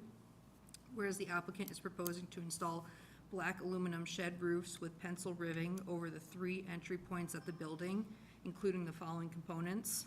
1, a front entry with a 4-foot by 10-foot composite wood landing, steps and railings per building code, with 2 columns supporting the shed roof overhead above. 2, an apartment entry with a 4-foot by 4-foot composite wood landing, steps and railings per building code, with 2 columns supporting the shed roof overhead above. 3, a retail entry with a 4-foot by 8-foot composite wood landing, 2 sets of ramps, a 5-foot by 4-foot composite wood landing, and railings installed per building code, with 2 brackets supporting the shed roof overhead above. Whereas a 6-foot concrete sidewalk will provide access to the front entrance from the asphalt parking lot along Main Street South, Additionally, a 5-foot by 5-foot concrete landing path would be installed at the bottom of the retail entry ramp at the rear of the structure, and a 3-foot by 5-foot concrete landing pad will be installed at the base of the apartment entry steps at the rear of the building. Whereas a generator and the associated concrete pad shall be installed along the northern side of the building within the lawn area per plan, and the AC units and their associated concrete pads shall be installed along the western side of the building between the proposed retail entry ramp and the structure. Now therefore be it resolved that the Southbury Zoning Commission approves the modification of detailed plans for 774 Main Street South, confirming that it aligns with the overall design goals and construction plans for PDU number 16, subject to the following conditions and requirements. 1, necessary submissions of applications to the zoning department, building department, and fire marshal. 2, prior to the issuance of a certificate of zoning compliance, the applicant shall be responsible for coordinating a nighttime inspection with the zoning enforcement officer during the lighting installation so that light meter readings can be obtained to ensure compliance with Section 11 of the Southbury zoning regulations. Adopted at a regular meeting by the zoning commission held on July 8th, 2026. The effective date of the approvals shall be July 31st, 2026. Comments or corrections on that language? Got it? Okay. Good. Got a motion to, So can we skip? Motion we approve. motion to approve? What is- All in favor? Aye. Okay, all not in favor? No? Okay, so it's unanimous. I'm approved? Congrats. Yay! Good luck. I broke my shoulder, so that's good news. Is that good luck or is that bad luck? I don't know. Good luck because I had enough. Thank you so much. Thanks, Esty. Thank you. Good luck. All right, so the next piece of business is comprehensive zoning regulation rewrite. I don't know if there's, Just putting everyone on notice regarding that special meeting. July 14th. July 14th, it's from, At 4 PM. it's at 4 PM, not from 5 to 7. The 5 to 7 is the mid-August Q&A. So just putting everyone on notice That's a there. Q&A with the public, correct? Yep, that's going to be for the public, but just so everyone knows kind of the next steps. Okay. Thank you. So now we're going to, do I hear So you'll a make a motion to add the discussion? Motion to add the discussion on Number one. PDD number 1, 2533 Bremer Road, Southbury. A second. All in favor? Aye. Okay. So, discussion of the application for general plans. A lot of information. Yeah, I guess I'll just start with my comments that, you know, I like the cul-de-sac. I do too. I think that's a condition for me. But I think that the town has to approve it. Sure, it's not on them to do it. Yeah, and I think they've already agreed to include the condition that it can be given to the town in the event that it is used for road work, right? There's just gonna be, what was the thing that has to be, she's gonna have to put together? A deed. A deed, thank you. I don't know why I can't remember words today. Yeah, I don't know if you've, Deandra, if you've read through it and you see that that's actually a condition in here. I mean, it's a statement they've made on the record, Yeah. but I don't know that it's actually a condition of Wouldn't it be You part of know- the, I think it's gonna be part of the the detailed. detailed plan, but I think the fact that they've said it on the record, in my opinion, is Yeah, good for the initial approval, but then when the plan, when the full detailed plan comes through, we will have to confirm it's there, or somebody will have to confirm it's there, I think. If there's any concerns about stipulating conditions in the resolution, commissioners could make comments and conditions that, if everyone agrees, can be entered into the resolution for general plans, even if the general plans resolution references items that must be covered under the detailed plans. Okay. Just to have an easy reference for all the conditions and items that the commission felt were important. So we can include it as a condition in this approval, that it's included in the if we detailed happen to plan. get to that. If we agree to that point. I think, I don't know, I'm looking around, anybody disagree to the cul-de-sac?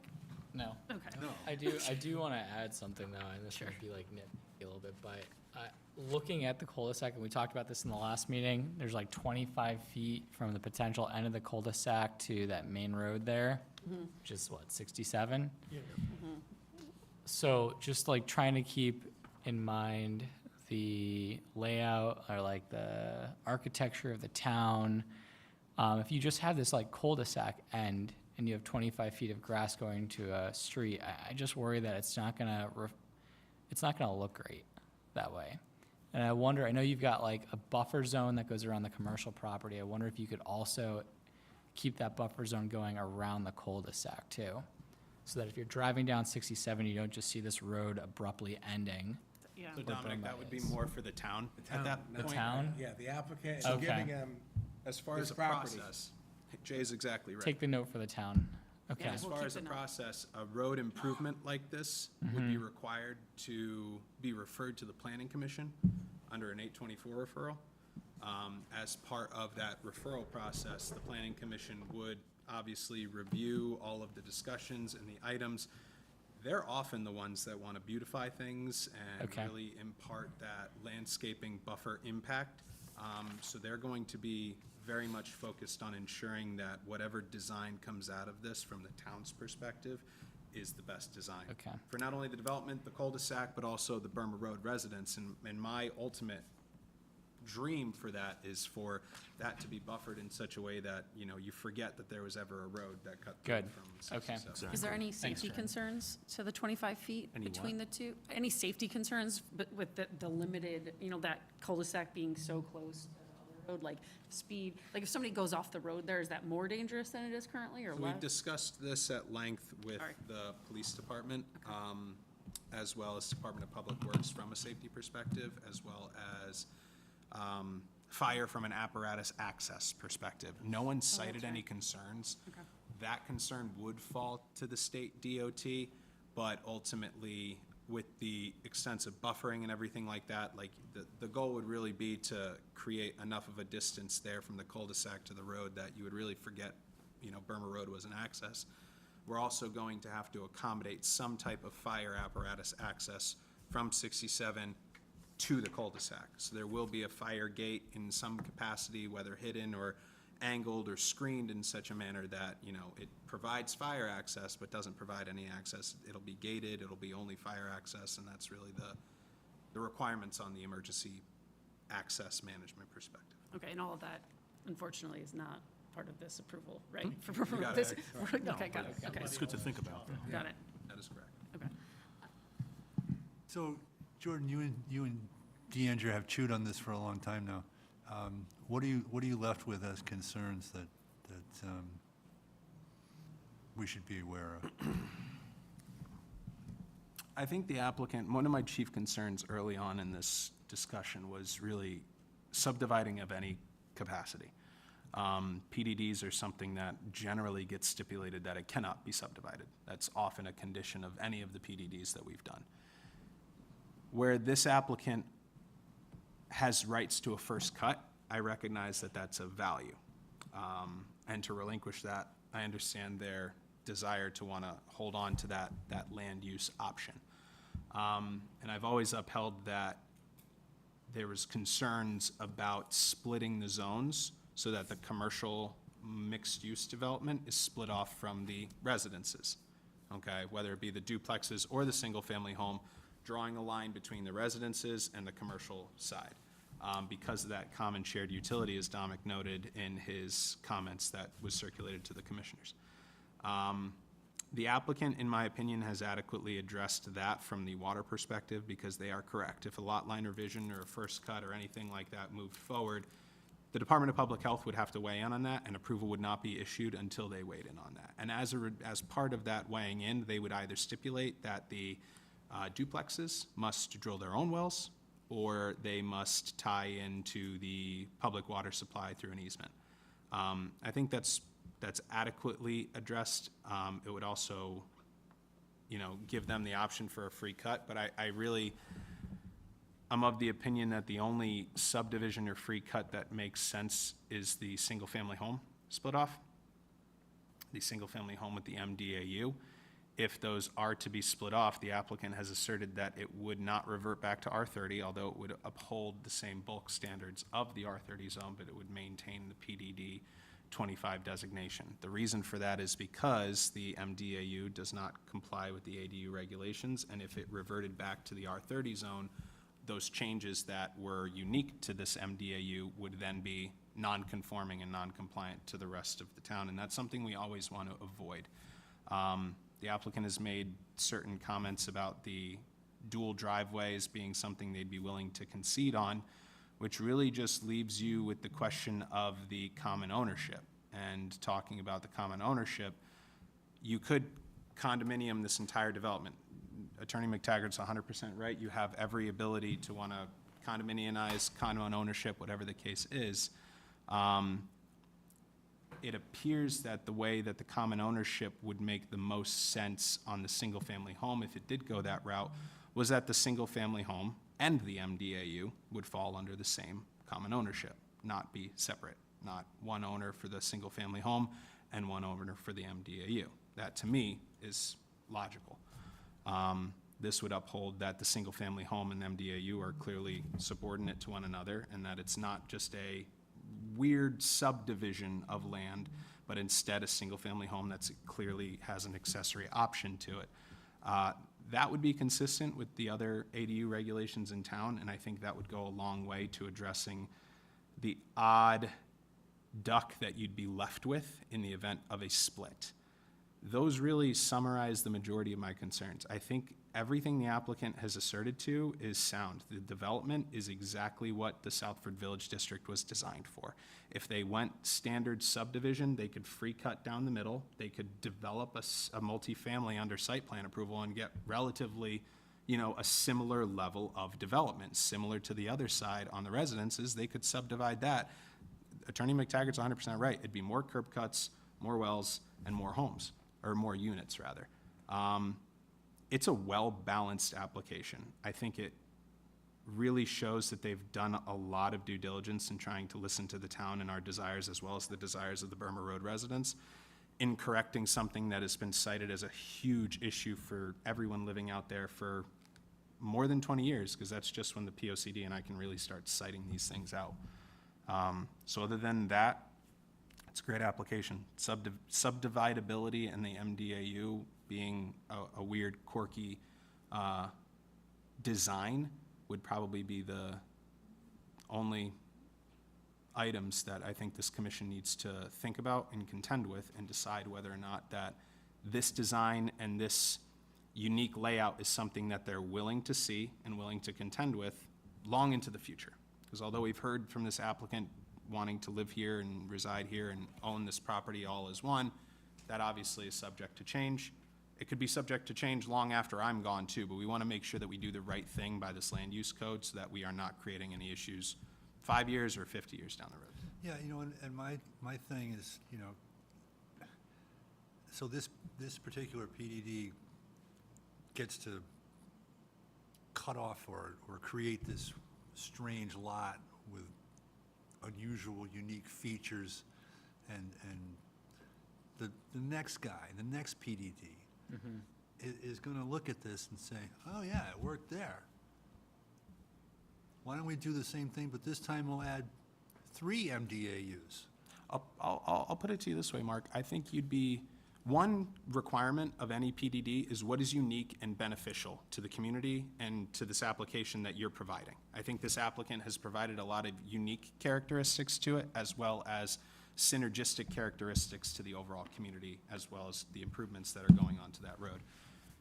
You would be hard-pressed to find another large parcel like this in a split zone where you'd be looking to accommodate any PDD of a similar design style.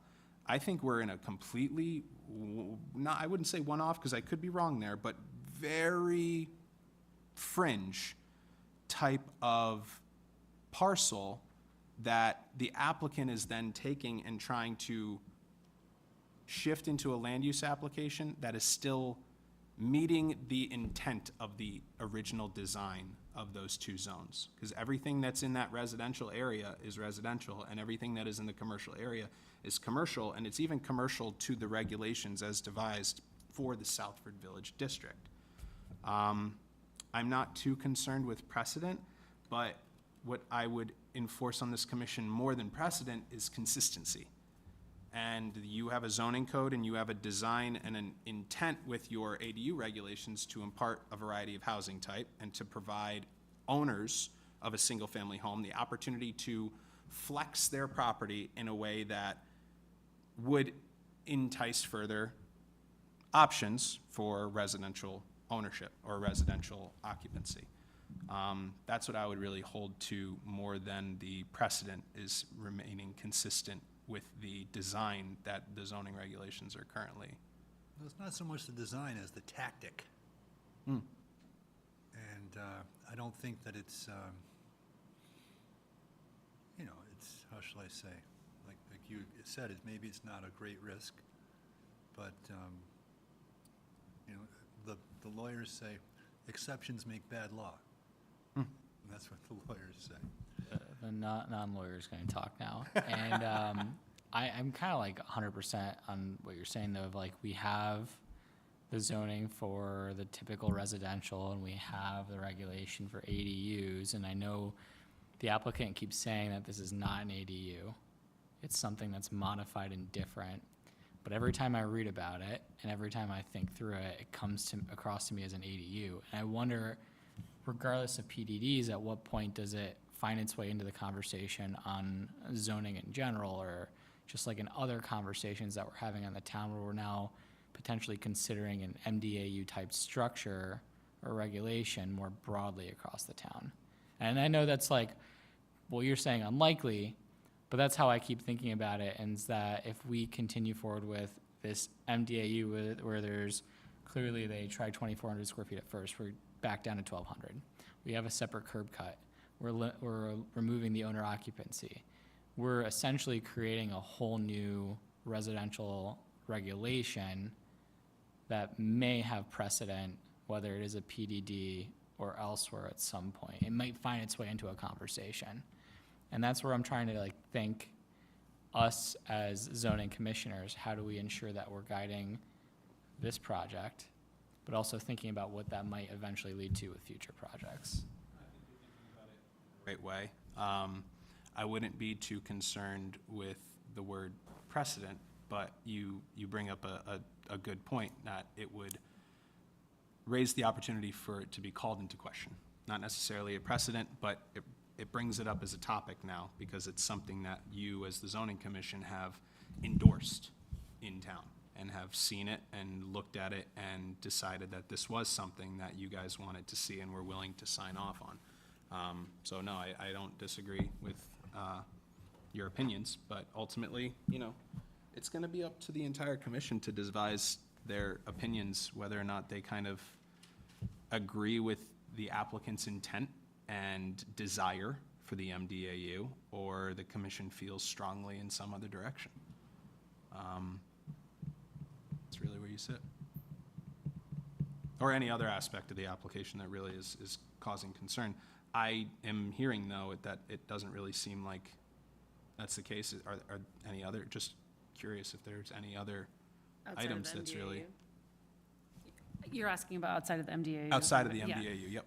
I was just gonna kind of go back to the question from the residents on Burma Road. I do think it's a good idea to probably put in writing that the commercial construction equipment will come in from 67 instead of down the road to support their. I think that's a right? great idea. I don't think there's any reason not to ask for that, or to the extent possible. I don't know if there's a limiting amount of that. And I had a thought, which I'm not sure is relevant, but when we were talking about the Southford Village, idea of being able to walk to Southford Falls and experience these little commercial areas from Burma Road, would it make sense for there to be a walkway, not a driveway? You couldn't drive off Burma Road to get there, but some version of a path to get to this commercial and other portion of the village, just to continue to support the broader idea that this village is supposed to be a community and available to people and accessible. So those are two of my thoughts, neither of which are going to change my overall positive view on the property. Even on the MDAU, just since I'm talking already, I'm kind of in line with Jordan. I think this is a very unique set of circumstances.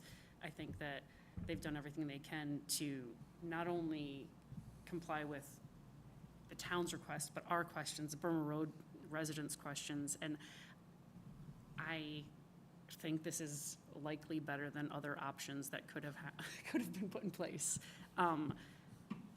All that say the MDAU to me, I hear your concerns about long-term. I actually don't think this concept around Southbury in a more broader way is a negative.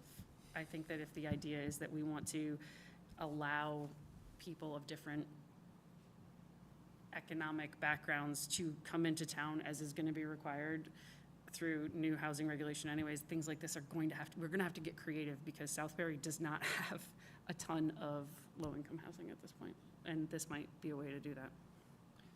Sorry, I just want to say something. So I agree. I think, like, if anything, we should be having a conversation on what that future looks like. But I want to bring up, the applicant at one point mentioned if anybody wants to rent out their house, they can right now. And she was saying that in context of the MDAU. And it frustrated me a little bit because, no, not everybody can rent out their, like, if they have a property with a house and an ADU right now, they can't rent out if they're not living there. And what we're doing with this potential adjustment to the PDD is we're saying, well, for this project, you don't have to live there to have a modified dwelling unit and be able to rent that out. So we're almost like making an exception, whereas normal residents in the town will have like an ADU, and unless they're living in the house, the attached building, they can't rent it out, right? So that's my only, that just one point I want to make there. Are you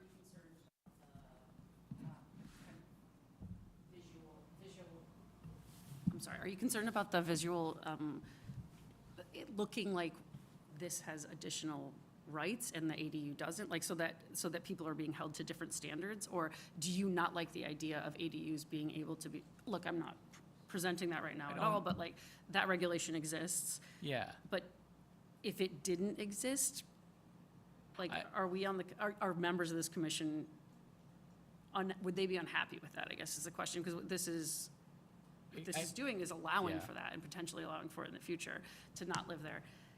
And on some level, I don't think we want, I can understand why Southbury as a community would like to maintain a certain Well, I mean. group of people, but I also think that we're gonna be required to do other From my things. perspective, you know, it's expressed that way in the regs, that there was consideration and made, and there was decisions made, and there was language created, and it's there.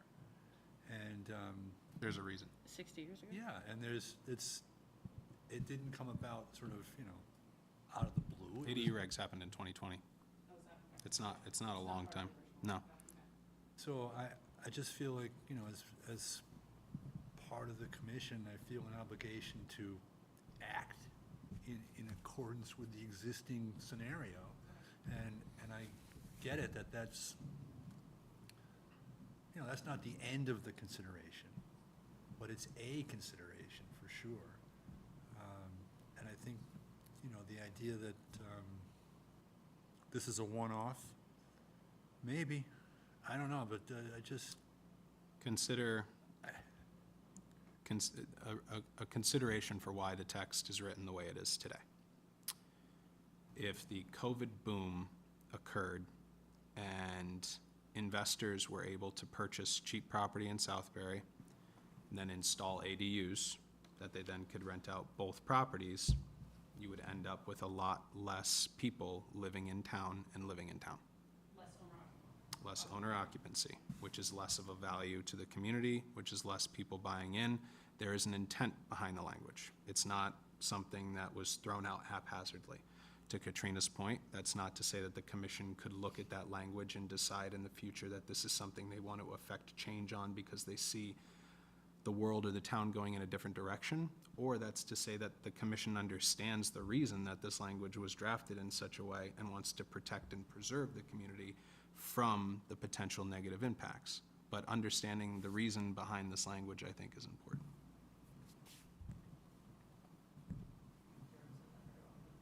thank you. Jordan always says it well. Thank you, Jordan. It's like he thought about it or something. Yeah. Okay, back to you guys. Deandra, how about you? What's your opinion? So we've worked back and forth with the applicant quite a bit to address both the residents' concerns, to address commission's concerns, and our own concerns within the land use office. And majority of those have been well modified in the plan iterations and text iterations that we have before us. They've definitely even taken in the planning commission's comments too and incorporated them into the new plans. So I too am relatively happy with the proposal that is before us, and it's really the commission's comfort level with how they would like to proceed with the text and the drawings before them. Thanks. Yeah? What would it take us to get a little closer with this MDAU where we guys would feel that we're, comfortable? What would it, I like the whole proposal, seems very good. But what would it take for you guys to have a little bit more comfort between agreeing with the MDEAU, so you guys have a little bit more happiness with it? Where they can't subdivide it, where they can't sell it apart from the other house? Or what would it That's take what to they've make done, that? right? That's what Yeah, they've done, yeah, is that they've right. made them a combined unit, but I think the only other thing that we could ask, in my opinion, as the commission, would be for them to require the owner occupancy on either building, which is what is in the ADUs currently. And based on our conversations with the occupant over the last few months, I don't think that that's on the table for them. Like, where they offered to put in a singular driveway, it doesn't feel to me as if that's been an option, but I think it's the only other step they could really take, right? Do you disagree?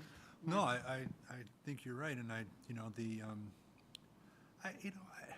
I always want to trust people to be doing the right thing, but to me, if I walk into the, say I'm 10 years from now, 15 years from now, and I walk into that MDAU unit, I say, oh, this downstairs is going to be good to build out. It's just a natural thought. It's just going to occur. Well, And I don't see. I thought they can't build it. I think Well, it yeah, is. no, on paper it says no. Right. And then Joe Smith walks in there and says, oh, this is going to be great. Double the house. And they'd have to come back to us, right? Or whatever just version do of it. us exists at that point. Well, technically, yes. They deal with the building inspector at that point, Okay. because whatever they finished would have been unpermitted, because the building official would have needed sign off by the zoning department, and we Right. wouldn't sign off But on that. you and I both know that it's, it's the classic statement. I hate to quote old sayings, Of but course. it's easier to seek forgiveness than. Well, what are we doing with the guy up in Russian Village? We're not. Right, I agree. There mean, is there's- another example. The guy builds a whole structure right on someone I else's mean, land in the middle of the he's also road. being and- fined, and he's. That's why I'm here. So he's also being fined and all that other stuff, that person. So what, so I don't think I would worry about somebody 10 years from now building on this MDAU without some risk.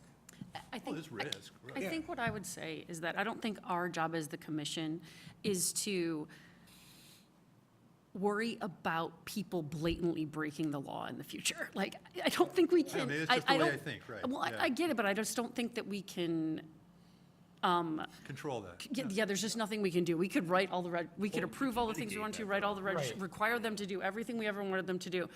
And people could still come in and build whatever, like, take action in the way that you're suggesting. So, not that I don't understand what you're saying, but I feel like it's hard to incorporate that in our decision, because somebody in the future doing something nefarious or illegal or, just against zoning regulation, I don't know if that's technically illegal, but, like breaking regulation, it's just hard to consider that piece, at least for me. That's not to say that I love that idea, but I just don't think we can make our decision with every potential negative act of every person included. No, but within reason, right? So, within reason, I'm sorry, I'm gonna drop a response into that one now. So but the fact that this is a PDD and the zoning commission really has the ownership over the regulations that go into it, mandate it, and we review it anytime there's a change. So I'd say, like, different than zoning regulations themselves, we have even more power now to ensure that we're thinking about this within reason for the future.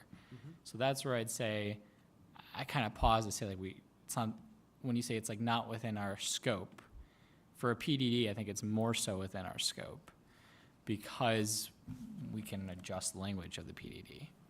I agree, I think we can adjust language of the PDD, I'm just saying, like, Yeah. he's saying, what if we write it that they can't do that, and then they do it anyways, like, Well, right, that's the within reason, like, yeah. yeah. Anyone with a 1,200 square foot basement will eventually attempt to To do finish something their with it. basement. You would Yeah. think. Does anybody have any questions on the duplexes? I don't feel like we've talked about them at all, not to derail the No, conversation. well, actually, sorry, guys. Very good. I emailed you originally, about like the public water supply, but I think it was answered, and I can't remember if you said it, Jordan, but in the event that they were to subdivide at some point, the health department would come out, and they would require them to drill a new well for the duplexes, right? So in order for a subdivision of that nature, or first cut of that nature to be approved, the health district would have to sign off. Okay, In signing off, the health district would have to look at all utilities. And looking at all utilities, they'd learn, oh, this is under community water supply. How can we address a community water supply? Okay, in order for this subdivision to work out, we as the health department are Okay. asserting that you either need to drill a well or get an easement, and then whoever's subdividing at that point would decide how they need to proceed. okay. Then you address all of my concerns on that, so no concerns on the public water supply.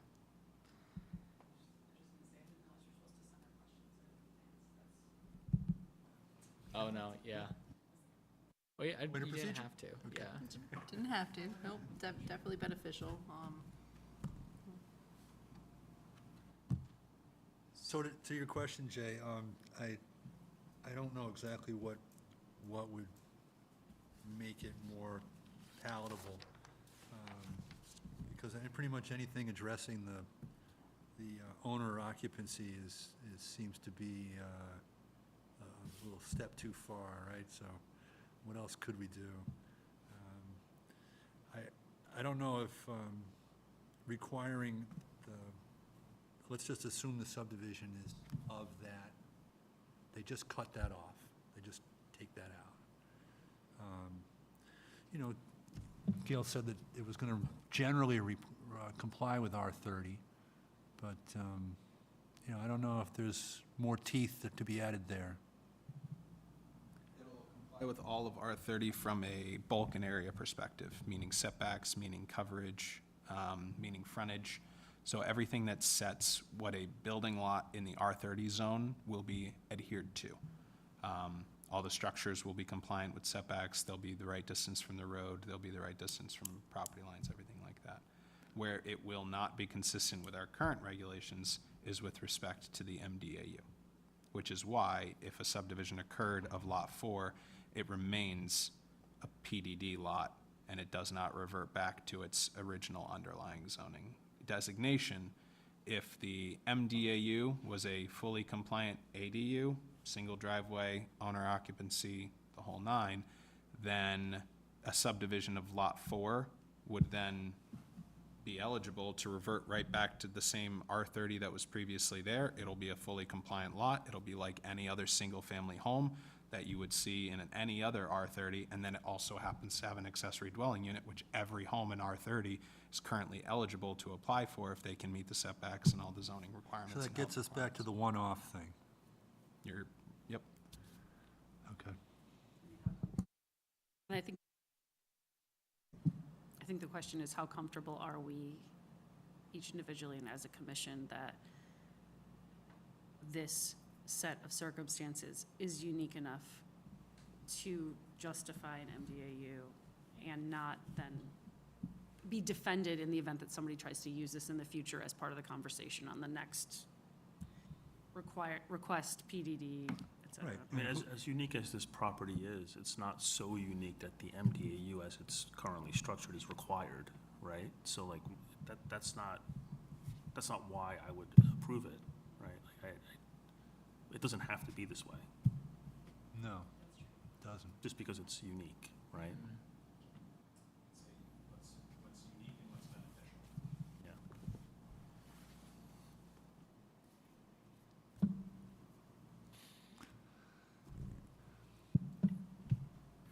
have talked out on it. Same.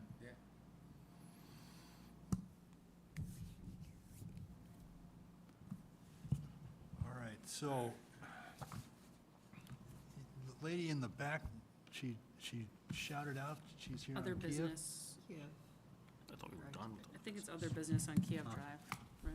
Okay, well, sorry I kept her waiting. I would have liked to have gotten her. Wait, before we finish up on this, do we Do need we have to? to close out this discussion? Yeah.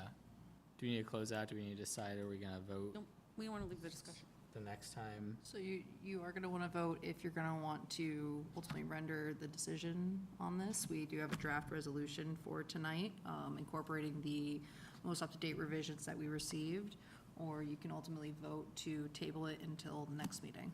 Deandra, remind me, do we have an August meeting? No. Nope. No. Hiatus in August, so then the next meeting would be September, but that is still within our 65 days, timelines yeah. to render closing of the public hearing. Could So we although include it's, it- although could it's we still include it within the next week? timelines, sorry, We're Frank. meeting, I'm just, we're meeting next week, could we include this there? It's only about the, I know, but could we add it? Yes, Frank, we can absolutely add this to the agenda. We have time to file the special meeting agenda. If this commission. Bad idea? I'm not going to want to overwhelm that agenda because it's the comprehensive zoning regulation rewrite and we want to focus on that. If this commission doesn't feel that they are going to be ready at that meeting. It doesn't behoove us to overwhelm that meeting if you don't feel you can kind of get your head right, get all this information digested, and be able to come to that meeting with an idea of a decision that you're gonna render, or at least comments that you wanted to bring to your other commissioners.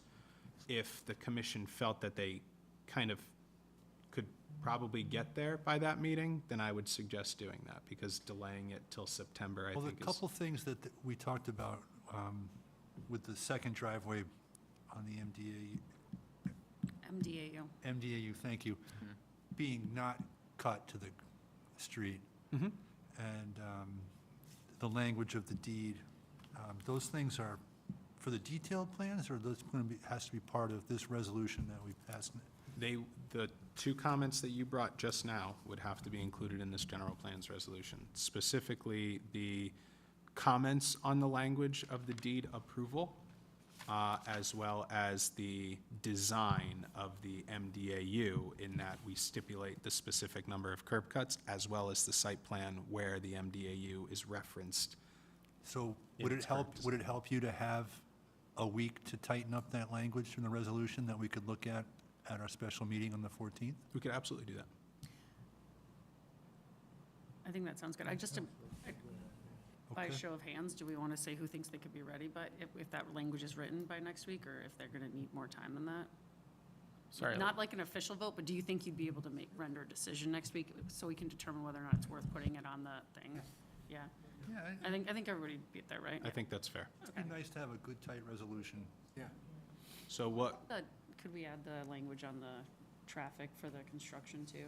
oh no, that was a great thought, and we're Yeah. definitely gonna be I including just that. feel like it's just something maybe the Burma Road folks would. It's really something that's going to be detailed in the detailed plans, because that's where we're gonna have construction phasing, construction entrancing, and we're gonna actually know what site is going to be accessed where, and be able to make comments about that and enforce that when we go through the approval stage. But we can stipulate in this resolution that that is an item that must be contended with when the detailed plans application phase comes about.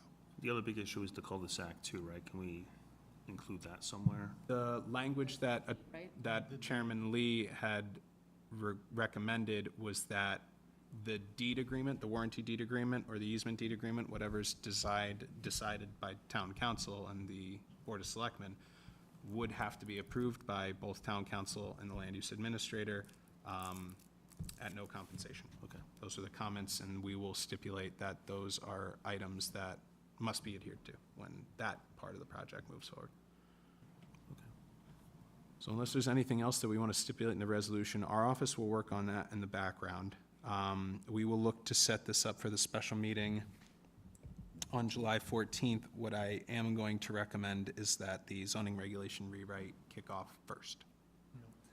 Okay. Okay? We work Fair. on that, and then comments, we will address this with whatever time we need at the end of that meeting, and we will hopefully have a decision ready to go. On the zoning rewrite, when do you think we'll get a draft of that, so we can have, This meeting. Yeah. Now you guys are ready to start seeing stuff and chewing on it, because what we want to give you is that August hiatus.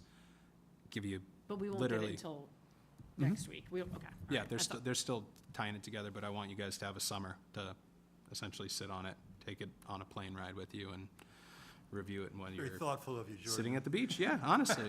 That's what I do. I don't do that. All right, so So- I think that the motion is to extend the, So you would just table this to the next meeting? table the discussion with those requests. We don't have to formally ask for those things, Yeah. we just kind of put them on the record by, You guys have, the applicants here, if they've heard you, you will see a reflected application. If not, then we will address this at the next meeting. okay. But the public hearing's closed, so there's really no back and forth. We don't at this have to point. keep. Yeah. No, okay. All right, so then we can revisit this Next week. special meeting. You're going to change the agenda, I assume? Yep. And we have some further business. Got the Affordable Housing Committee? I'll try to go quick. So, Jordan, myself, and a few others met, June 29th, and we were just talking more about the Affordable Housing Committee and some goal setting.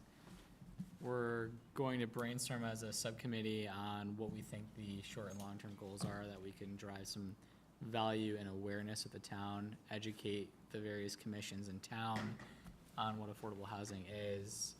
We'll have more of an update in 2 months when we meet. But we're thinking through that now, and we'll solicit feedback from the planning commission, since it's a subset of the planning commission, as well as town administration. Thank you for your attendance. What was that?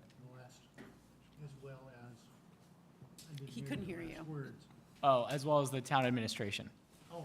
Yeah, like Tim and Jordan and a few others. Yep, sorry. Thank you, Dominic. Yep. Appreciate it. Got some correspondence from the town of Newtown? Yep, so the town of Newtown's doing a text amendment, and as part of that, you have to notify the abutting, adjoining towns, so that's why we received this correspondence. If you guys have any questions about it, let me know. And now, So zoning officers report, so there've been multiple complaints that have come in regarding possibly unpermitted structures, looking at different aspects of complaints of commercial operations within residential districts. I've looked into many of these. Truthfully, head was wrapped around the PDD, so I will be moving forward between this meeting and next month to address those with the necessary violations or notices to them. So you guys will be CC'd on those when they go out. wasn't there, you were going to get back to us on our options for, That's at the bottom. oh, okay, this is at the very bottom? Okay, so there was, okay, that's inside there somewhere, okay. We can bring it up now if you want. No, Wanna shift it no, around? no, let's All right. go ahead. Meeting minutes approval. Everybody get a chance to read those minutes from June 10th? Long. They're good. No issues. So, got a motion to approve? Motion to Motion. approve. A second. All in favor? Aye. Aye. Way to go, Sonia. Corrections and amplifications, bills and receipts. Thank you. Got the couple things that are sort of stragglers, right? The zoning bond release and another bond release? So the 136, 140 Old Waterbury, that ultimately was a soil extraction application that had come before the commission. There was a bond held for that. I've done a site inspection with the property manager on that. We've inspected it. Soil erosion controls are still in place. The site has been stabilized back to its preliminary original condition. The soil that is there does also have vegetation on there, and there's no intent to remove that. So they've requested that the bonds be released, so it's up to the commission to release those. That's your recommendations. Right. Correct? Those are just our recommendations. Shall we move on each one? You want me to jump into the second one? No, I just want, should we Oh, move, yeah. move Mo- to, Motion to. yeah, Motion to, get a second? Second. And all in favor? Aye. Aye. Okay, and there's another one. And then the second one, this is the Southbury Self-Storage Facility. There was a landscaping bond which was held to ensure the implementation of the plantings. I've gone through, conducted site inspections, fully stabilized, the plantings are in place, and the site plan is per approvals. So the final certificate of zoning compliances have both been issued for the property, and now they're looking to have the bonds released. So motion. My recommendation would be to release. so motion to remove, to release the bond, there we go, too. All in favor? Aye. Aye. Good. Okay, and now, We're gonna get this down. we got 71 Kiev Drive, Yeah. Kiev Drive. So the homeowner is here. We've received correspondence from, I am not the homeowner. no? Oh, I do apologize. I am Tasia. Oh, oh, Tasia, I'm so sorry. I'm here to hear what's going on, and I have something to say. You got it. Okay, And I am not the homeowner, that's not it. Okay. we were hopeful. I Okay. correct Maybe we that. finally got a I response. know where the homeowner is. I was excited. Right now, enjoying television while we're all sitting here. Having a nice cold beer, wouldn't you like to be there? I know I would. Let's get this over with. Yes. So we have received correspondence from the homeowner indicating that, hey, we received notices, we want to be working towards compliance. They've reached out to Jordan and myself for how to get there now moving forward and what the steps would be looking like for that until the compliance is ultimately being shown that there is steps being taken towards that. The fines will be still continued to move forward on a daily basis as the structure still is non-compliant. Another notice was sent out for citation-wise, so it's up to around, I believe it was like 15 grand in fines that have been accumulated to date since the original notice of violation that was sent out. So for this aspect, for the last meeting, we have coordinated with town council on this to review what our next steps would be. And he provided, I believe it was an option that, you know, you could go, we could go and ultimately, once these citations have reached the year timeline, we can send that citation to town council. They can then go and file and start the process for putting this on, I'm so sorry, thank you, correct, lien on the properties for that. Yep. A lien on the lien. property. But that would really affect the owner if they go to sell it, pretty much. Well, couldn't it, That's what's there? That's my question. the lien, Sorry, go ahead. I was just going to say, if you have some questions, ma'am, it's not exactly a public hearing, but if you could come up and at least identify yourself and, And thank you for being patient and waiting. Yeah, sorry about that. Great patience, I don't have a good line. I have a brain infection due to line. I'm here representing my community, which is Russian Village, and my name is Tasia Vallow. I live at 131 Russian Village. I'm a summer resident, but I come up here yearly to check on the place. In the last 7 years, I've been fighting this. I've come up to find somebody trespassing and clearing the floodplain, which is Eversource's property, totally cleared and put in a lovely concrete dock about the size of that area. He adds pontoons onto it. When we had that lovely flood 2 seasons ago, you cannot imagine what happened down there. Everything that was beyond that property down was destroyed by this one man, because he cleared the floodplain, he's put up roads of Algonquin power line, he has cut down trees on everybody else's property, he has annoyed the neighborhoods. We now have a rat problem. Would you like to come to my house and have cocktails? Come and see the rats this guy has. And it's because he started out with a couple of goats, a couple of chickens, to feed his family. I have no problem with that. I do have a problem where you have a place that has not been given approval to do this. Nothing is legal. The whole house has been redone. There is electric to the water. I can show you the arcing during that storm. He does not allow this is on a right-of-way. My community is supposed to be able to have rights to the water and go swimming and whatever. He's taken over and made his own beach. Nobody's allowed to go down there. He threatens us all. He chases us. This guy has way too many animals without a berm, so when it rains, it's all flushing into the water. You want to go swimming where I live? I don't think so. I've been dealing with this for 7 years. I've had to stay out of the woods. When is this problem going to be solved? 7 years to me is a long time when you're terminal, and I'm terminal. I'm not going to be able to fight this much longer. But I've called Algonquin, I've called Eversource, I've called you guys. Nobody shows up. What are you doing? You're still talking about it 7 years later? I'm extremely frustrated. I'd like to be able to walk down to the river. I don't know what you're gonna do. You're telling me you can't do anything. A guy built a house somewhere that doesn't belong. He's got swimming pools, he's got docks. You're not collecting taxes. My friends live on the other side. They pay their taxes for their docks. Why aren't you doing anything? Is this guy being, paying somebody off? I don't know. I'm frustrated out of my mind at this point. You can ask Jordan, he has to listen to me. You can ask Deandra, she has to listen to me. I call every month saying, what are you guys doing? Answer me, please. There's no one in this room but me, and I would like an answer. Well, the zoning commission has the power to assess fines for noncompliance, and we've done that all the way to the end.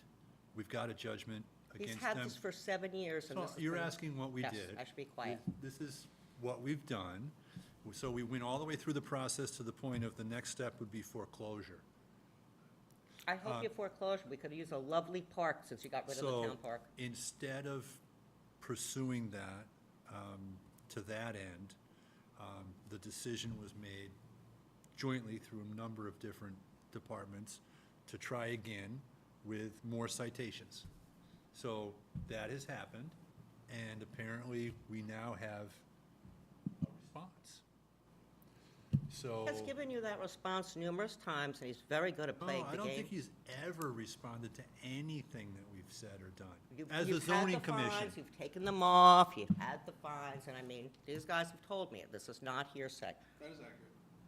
There's Well, we been didn't take the previously. fines off. So we, Yes, you have. we assessed a full fine situation last time. So we finalized our citations at the last iteration and obtained a judgment. Yeah. So those fines were levied and filed and held in the court system. Since then, we were working on obtaining compliance, and we were going back and forth with the applicant, and then that ceased, at which point we Started the fine. began issuing fines again to the tune of an additional $15,000 on top of what was already Has the town collected any of the? fines? judged on. No, Yeah, okay. 'cause the town doesn't collect on it. So Collect we kind of anything. He uses move the into those next bulldozer every stages. day for the last Gotcha. 7 years. He's redone the whole property, So elevated, This is stealing the water. zoning commission, so we have some authority, and we've exercised that authority. We've assessed fines, we've Well, now he's pursued it. after your wetlands. He's gonna but- build himself a pond. There's lots of other commissions and authorities in town that we don't control. And sounds like there's room for a lot of people to get involved, if half of what you're saying I'm is true. telling you, I've called everybody that can be involved. I've called First Light. I have called the Federals. I have called the state. I have called the town. Usually So we've corresponded with First Deep Light. usually frowns on people building stuff in the water course. We've corresponded with First Light, and they do have an They enforcement generally action. don't take He too does? kindly to that. First Light. Oh, okay. First Light does. oversees the water course from an Federal Energy Regulatory Committee perspective. That was never supposed to be built on down there. It's historic land of the Indians and the Russian people, and I Excuse happen to me. be Taisia Yaganov Shapovalov, and I'm Russian. They are not all dead yet. And I'm gonna stand up for my Thank you for community. being here tonight. I came because Appreciate Deanna it. said that, and I am tired of bothering these two lovely people. They deserve a break from me. So now, the rest of you, Mark Cody, we have met. I am the red house on 131 Russian Village Road. Okay. Okay, I think you've been in my living room. No, different mark. Different mark. Okay, well, I have had The other rats Mark. tunneling, imagine, underneath my back, there's gravel. They're tunneling from the lawn, I don't even know how, past my thing, and up through there. I cannot tell you how many hours I've had to tile over, concrete, broken glass, mesh, they're still coming in. Every day, there's over 100 rat holes in my house.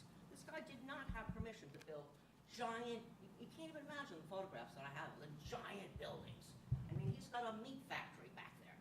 If you're having chickens, do you think you need 300 to start with? I sold 300 babies. I put the goats in at night, okay? It was 5, it was fine. 10 is fine. 100 is fine. It's a lot more.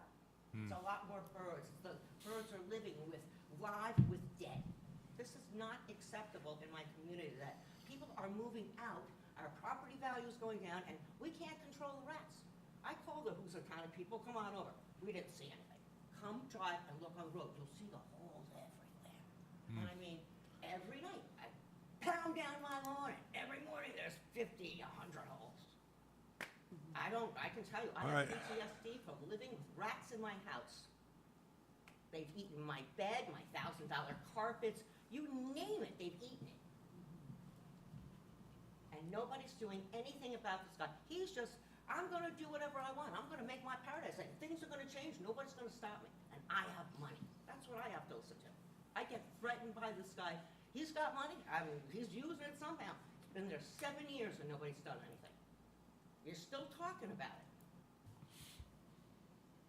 Thank you very much. That's all I have to say, and I'm going home, and good luck. Thank you. And just know All right. I'm very disappointed that my family, started this community in Southbury, and you're just letting it go to the dogs. So there's a sense of urgency to that. Absolutely. Hell, there's children there. The rats are in the children's houses, and they're playthings. It's unbelievable. Okay. I want to hear what you have to say at the end of this, because I'm going to sit here and see you close out the meeting, so we all go home. I think the question is, So- what else could we do, right? It is my hope, now that we do have correspondence from them, that we will be able to work together and actually have that conversation and be able to facilitate it, to have that structure removed out of the location. But it's only a hope.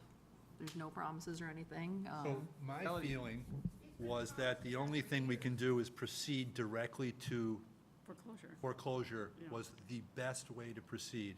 That's my opinion, but So in the past, when I think I'm last not the time when we. wizard.